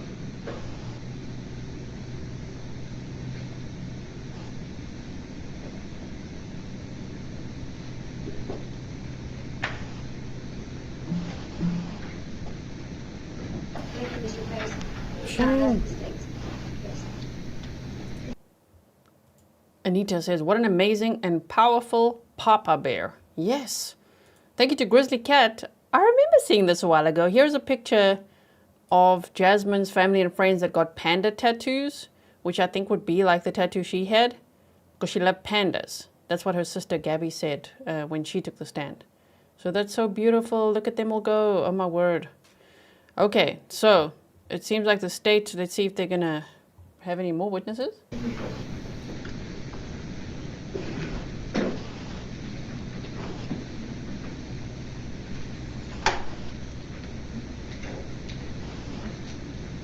Any additional proof by those things? And we have a short recess. Yes, sir. So take a 15-minute recess with Becky. Okay.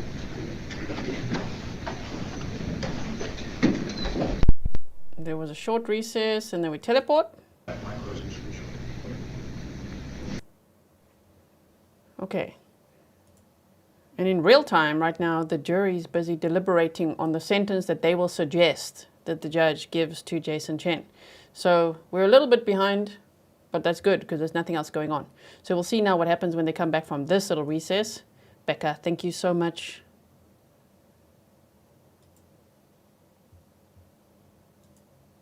Yeah, pandas and purple hearts. That's very sweet. Okay, we see some movement. Lunch after that, they're getting one more proof or two given closing. I'm calling one more witness. I expect him to be extremely brief. And then closing distribution. Defense will have one more witness, okay.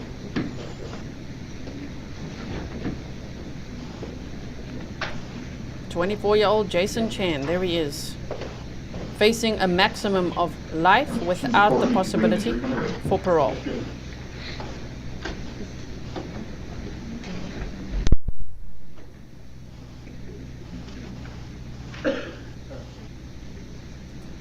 Alicia says, "Justice for Jazzy." Wamp, life without parole. I think that sentence would be appropriate.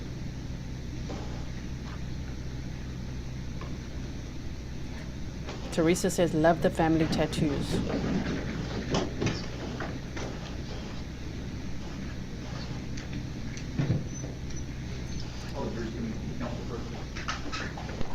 Melanie Leonetti says, "The Sean Finnegan trial went straight to sentencing like it did as well. And that was also in Tennessee. And that judge was Don Ash, the one that taught us to be a lighthouse." He's like, "Don't be a tank, be a lighthouse." On a recent members only stream, we went over his blog post as well. So, yes.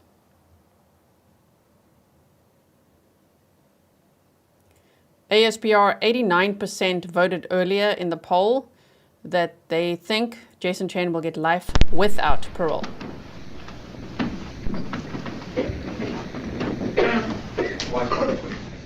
That's called Min Chen. Min Chen.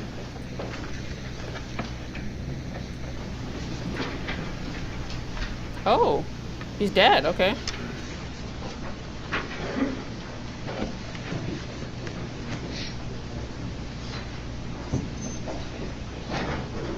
For the record, we're proceeding the way that it comes first with the hand. Yes, Your Honor. Janine Chen. Raise your right hand, please. Right hand. 右手举起来。 Do you swear or affirm to tell the truth and nothing but the truth, so help you God? 可以不要就没经历哦，你回答。Yes. 举手呀。 Mr. Weiss, would you stand next to the translator? Here's your shirt. Are you the father of Jason Chen? 女儿的结婚了吧 ？Yes. Is there anything you want to say to the family of Jasmine Pace? 呢個 Jasmine family 喺度宣告前路啊。我都可以講，對這兩個題到我想教育嘅非常抱歉。We understand your hurt and we are so sorry for your loss. Nice. No further questions? No. All right, thank you. You may step down. Oh, shame. Jason's dad said, "We understand your hurt and we are so sorry for your loss." Okay, so the dad, yeah, he understood the assignment. Shame, man.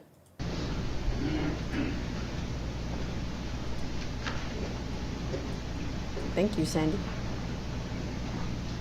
Any other witnesses for the defense? State offering your rebuttal. No, Your Honor.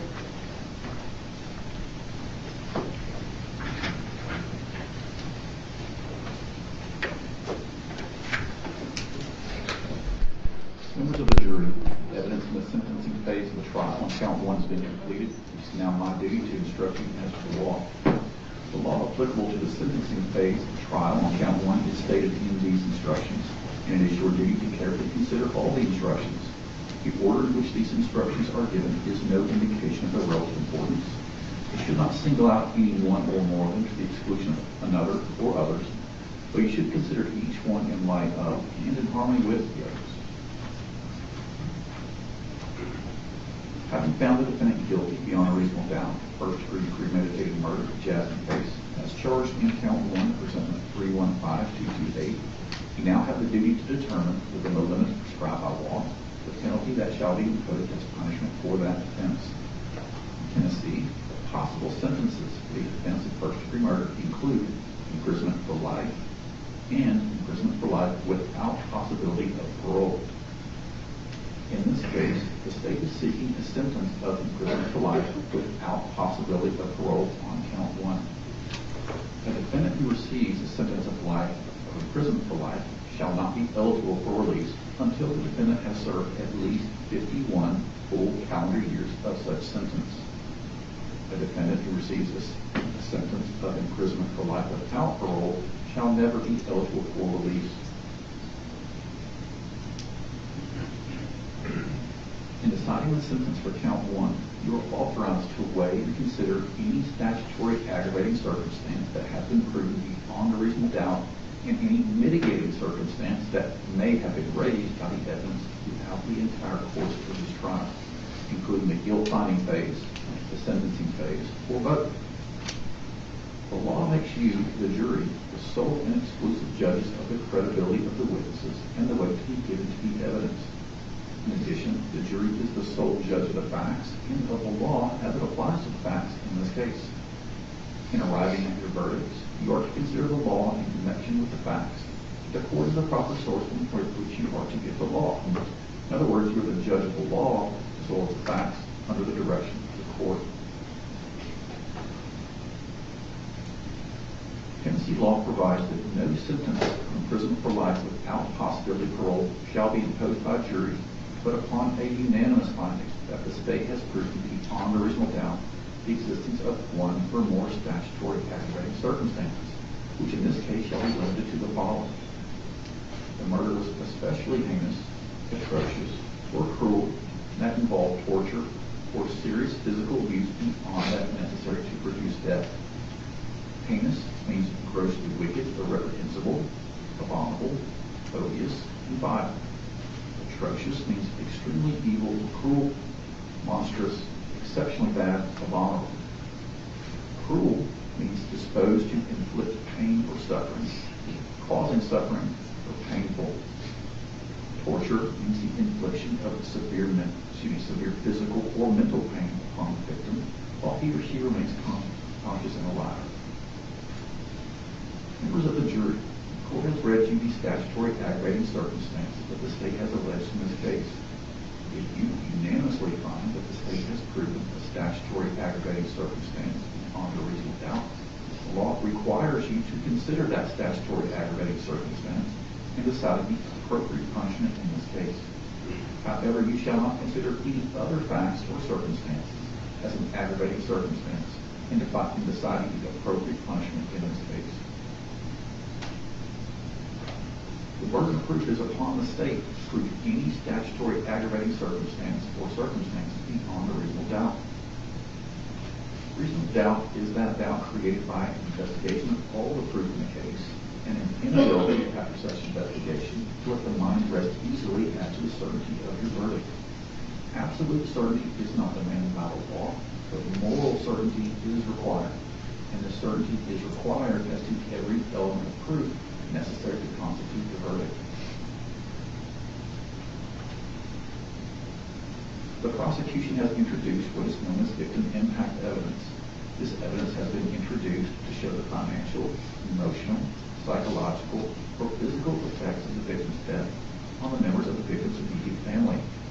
You may consider this evidence in determining an appropriate punishment. However, your consideration must be limited to rational inquiry into the culpability of the defendant, not an emotional response to the evidence. Victim impact evidence is not the same as an aggravating circumstance. proof of an adverse impact on the victim's family is not proof of an aggravating circumstance. Introduction of this victim impact evidence in no way relieves the state of its burden to prove beyond a reasonable doubt at least one aggravating circumstance that has been alleged. You may consider this victim impact evidence in determining the appropriateness of the sentence only if you first find that the existence of one or more aggravating circumstances has been proven beyond a reasonable doubt by evidence independent from victim impact evidence.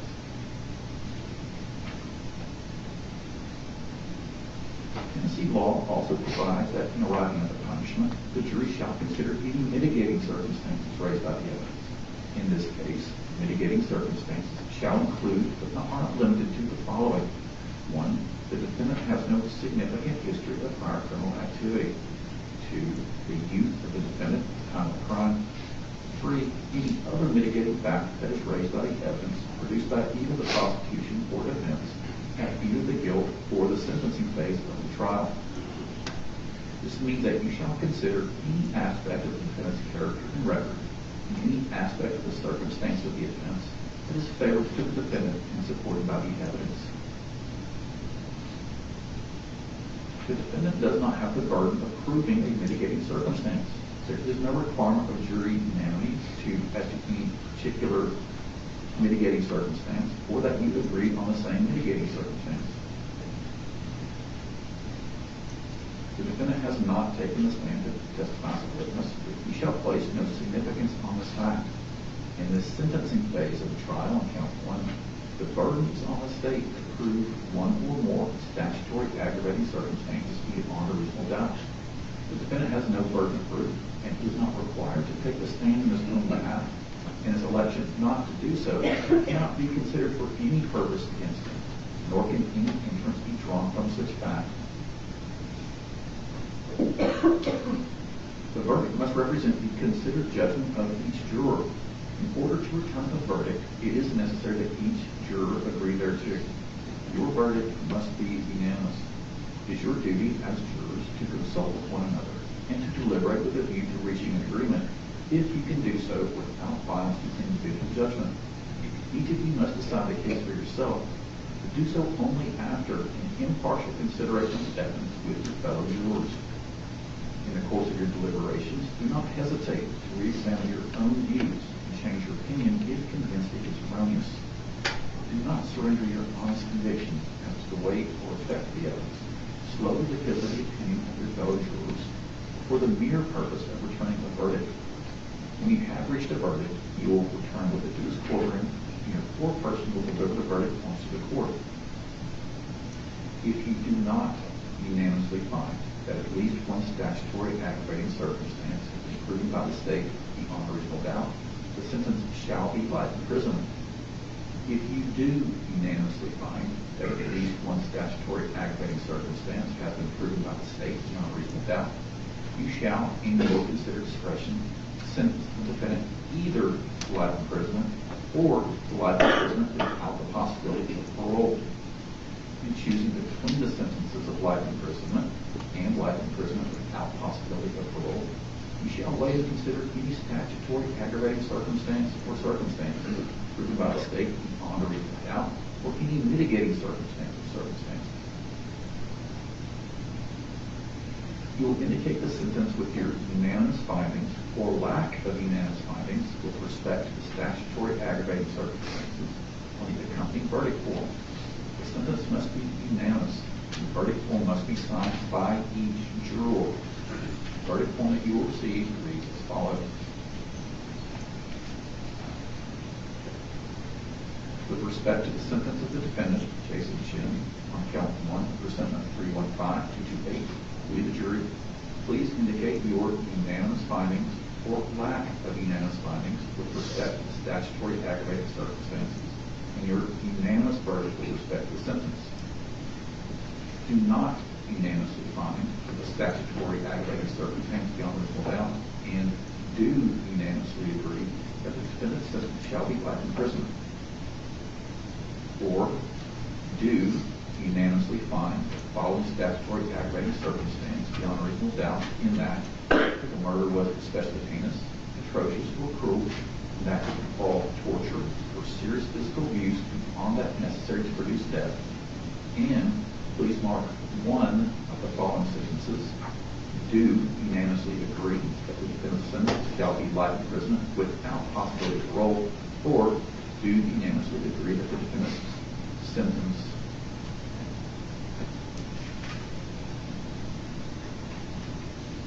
shall be life imprisonment.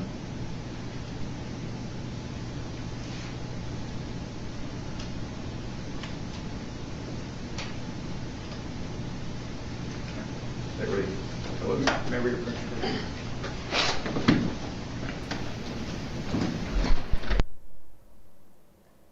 Now, I don't know if lunch is included in the time, but some of you were saying, imagine if this takes longer than the verdict. So far, it has. So I hope that includes some lunchtime then. Because like, well, the verdict took 45 minutes, okay. Guilty on first-degree murder charges and guilty on abuse of a corpse charges. So now the jury needs a unanimous verdict on the sentencing that they propose. Life without parole or life with parole.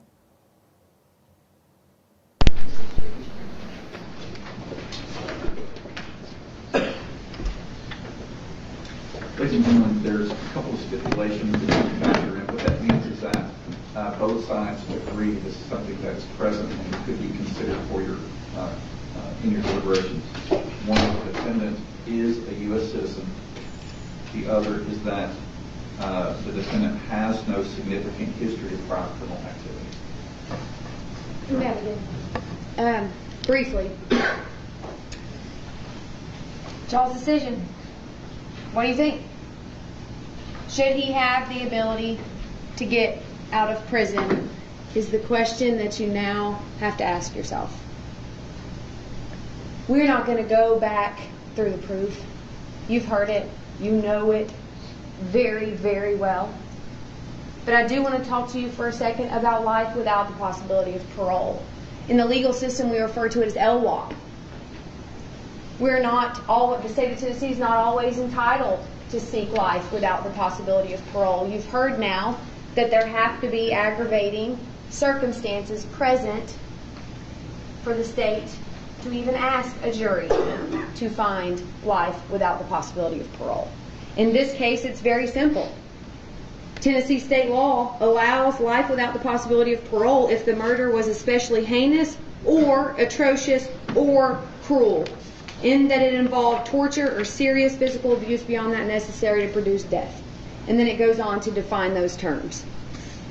I hate that I even have to say this, but if he was going to kill her like he did, he could have done it in other ways.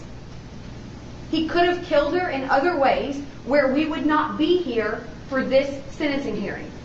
If he would have shot her and left her in his apartment, we wouldn't be here for life without the possibility of parole. It doesn't qualify under this aggravating circumstance. If he would have stabbed her once or twice and left her in his apartment, we wouldn't be here. It doesn't qualify under this aggravating circumstance. He chose not to do that. He chose repeatedly the amount of stones that were in that glass vase to stab her and slice her. And then he chose more physical abuse. I think we can all agree that stuffing her in garbage bags in a suitcase is additional physical abuse on top of what was necessary to kill her. The medical examiner said that she could have lived for minutes, that even the wound to the neck would not have instantly killed her. That is heinous and atrocious and beyond what was necessary to kill her. That is cruel. That is vile. The entire case is vile. I feel terrible for Jason's family. It is very sad to see his mom up there on that witness stand. Shame on him. He didn't just do this to Jasmine's family. It is horrible to watch that he did it to his own family. I can't even fathom what they must feel like. But I want you to ask yourself something. Did you see or feel legitimate, genuine remorse for the Pace family? Did you? Does it make it better that he was privileged? That he had parents and a brother that cared about him? That he's been a, quote, good kid? He was a good child? No mental health conditions we've heard about? No issues? He was a student? Does that make it better or does that make it worse? I think that makes it a lot worse. Because there are kids in our communities that have hard lives, that struggle with drugs, with mental health issues, that grew up in bad homes, that had hard life. That's not him. He took everything his family had given him and he squandered it and he ruined the Pace's life. That doesn't make it better. It makes it worse.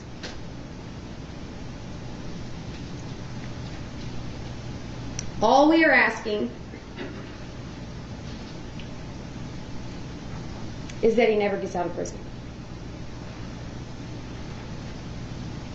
Jasmine Pace never got out of that suitcase until she was in a coffin, in which her family members had to testify today that there had to be so much wax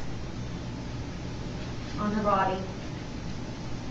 She was unrecognizable. That is heinous and atrocious and cruel. Period. Just like yesterday, we ask that you go back there, talk about it, make the right decision, and make sure he never gets out of prison. Thank you. My goodness, she's very impactful, hey.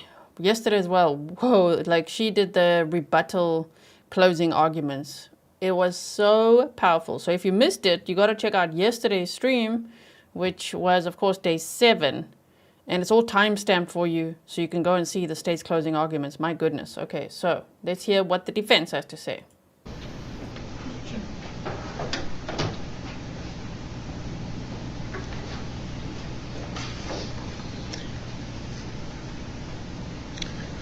I know that you sat through a long trial, and I know there's things, I think the state's right, you saw things that you won't forget, I won't forget.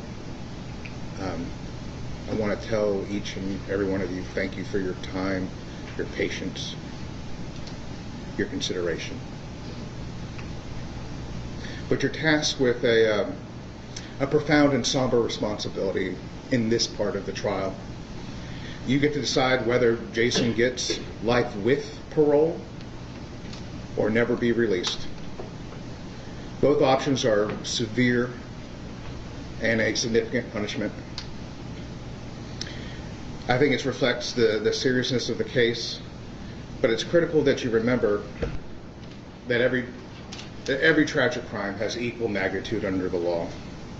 Your duty today is not to ensure punishment. It's to make sure it's also proportionate. I've spoken with many victims' families.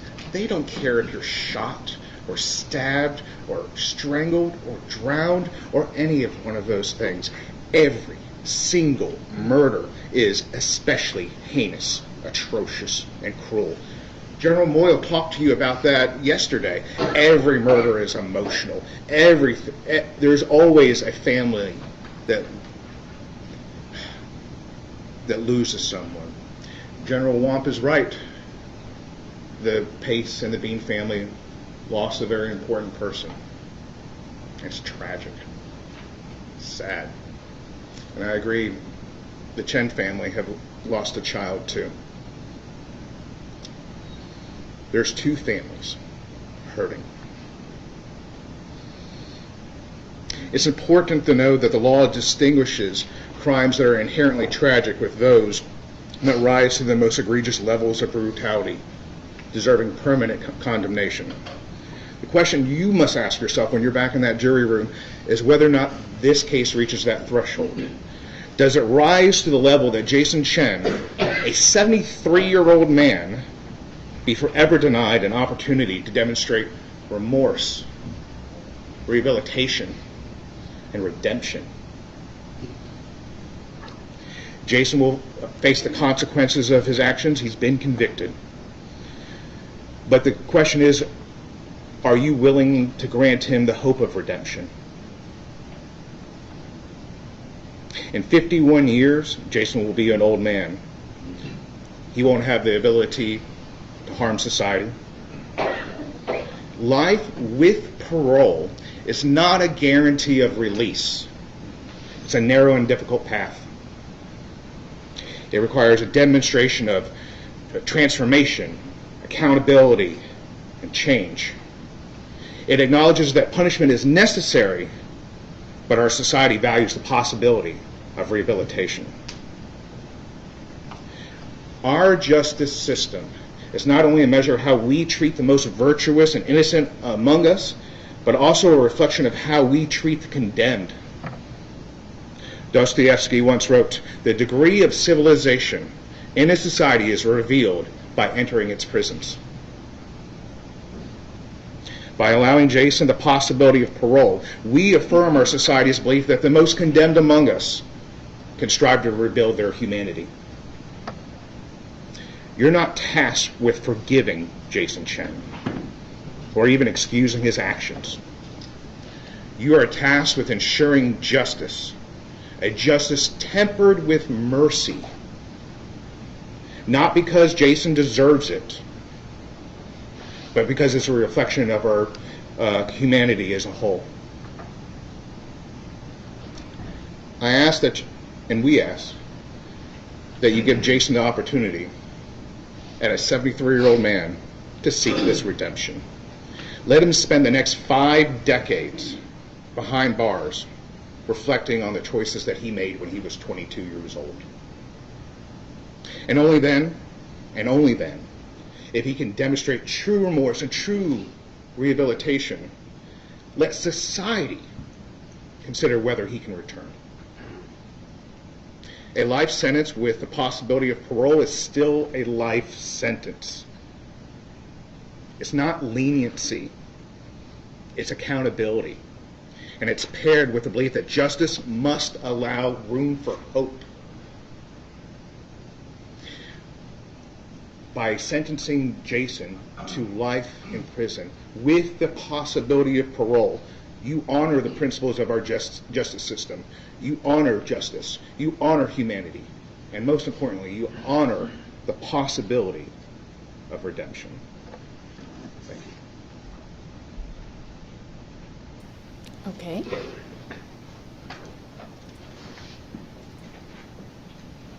Ladies and gentlemen, you may now take the case, consider all the evidence fairly and impartially, complete your verdict form, and report your verdict to the court. You may now retire to the jury room for your deliberations. That was like an hour and 10 minutes ago. It's been a while. It's been a while. But they need to, again, reach a unanimous verdict. Scylla, thank you so much.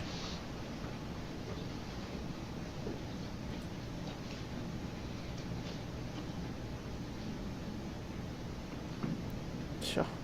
He's only 24 years old now. To think what he did at age 22. Wow. Okay, so the jury is deliberating. We are 1 hour and 9 minutes behind the feed.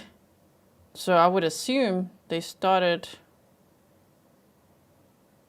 wait, an hour, 9 minutes. I'm trying to figure out the time. Like at 1:40, 12:40? 12:40-ish? Something like that. Question from the jury, or if they're actually really ready for sentencing. Until the jury has reached a sentencing decision, is they ready to take the decision? Yes, Your Honor. Spence ready? Yes. I'll bring the jury. Yes, sir. When you're ready.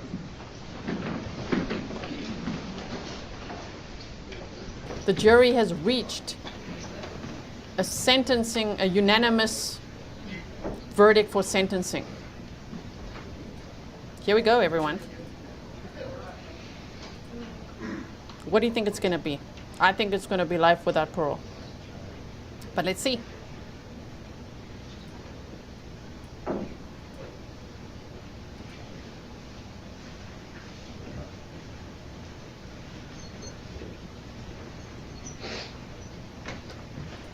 And the local time now is 2:30, and I think they started around 12:40. Almost 2 hours. Not? Unless they had lunch. Well, I've been told the jury reached a sentencing decision. Is that correct? Yes, Your Honor. Giving the papers to Mr. Rosario.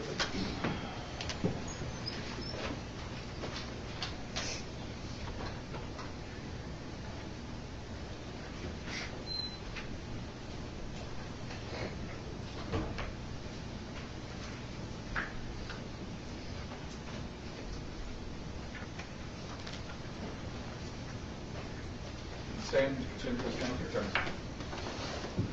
Or we the jury. Sure, go ahead. I'm sorry, the very top sentence there, with respect. With respect to the sentence of the defendant, Jason Chen, on count 1 of presentment 315228, we, the jury, do unanimously find the following statutory aggravating circumstances beyond a reasonable doubt, in that the murder was especially heinous, atrocious, or cruel, and that it involved torture or serious physical abuse beyond that necessary to produce death, and do unanimously agree that the defendant's sentence shall be life imprisonment without the possibility of parole. Please maintain quorum. Thank you. Our jurors, if this is your individual verdict, please so indicate by raising your right hand. So this should indicate that all right hands are raised. If you decide to further polling the jury. So, Your Honor. Okay. Sit down. Jurors, this concludes your service. It may seem like 2 years ago that we first met. It's only 2 weeks ago. But as you can tell, this is a very important case for both sides in this community. On behalf of everyone here in Hampton County, please accept my sincere gratitude for the sacrifice that you have made away from your life to be part of this. You're going to be taken back to the jury room. Sometimes the attorneys like getting feedback of what they could have done better next time, what's important to you. You don't have to talk to them if you don't want to. I know they appreciate it. I'll be back there momentarily myself. We're going to brief you on what comes next. But again, with my sincere gratitude, you may step into the jury room.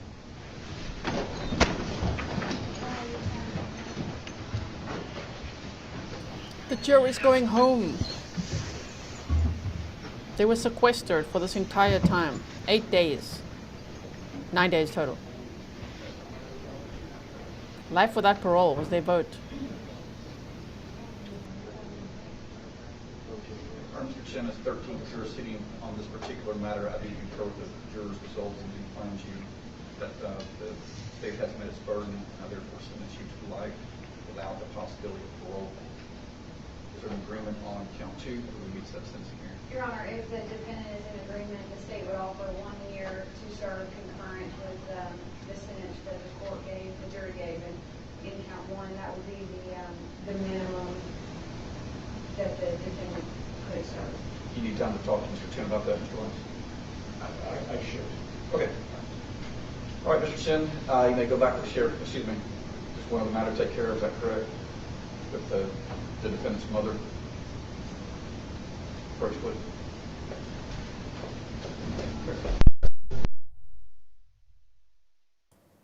Wow.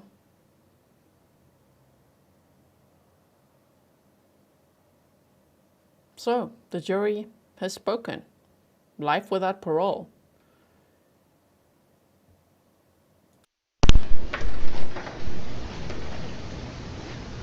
All right, ladies and gentlemen, for those of you who've been here for the last 2 years and 2 months, you can tell it's been a very long road. It's not over yet. There's obviously some appeals process that have to be undergone at this point. There'll be maybe one more matter that occurs here at the trial level. Thank you for maintaining as much decorum as you could. It's not helpful to have expressions to the degree that it might hurt the case. That didn't happen in this case. And I know both sides have been waiting for this particular day for a very long time. It's finally arrived. So hopefully this can at least start the process of healing for both sides. With that, this case is adjourned. Thank you, Judge. We'll talk about that. Okay. Count you and we'll Just like that. It's interesting. You know, yeah, you're like, they didn't cuff him. Thank you to the jury, you guys say. And so that's the sentence? That was the sentencing. Right? I didn't hear the judge say, like, listen, I want the judge to say things to him. Right? Yeah. Sussex Sandra says, no statement from the judge to the defendant. Interesting. That was pretty interesting. I like it when the judge speaks straight to the defendant, right? Mm-hmm.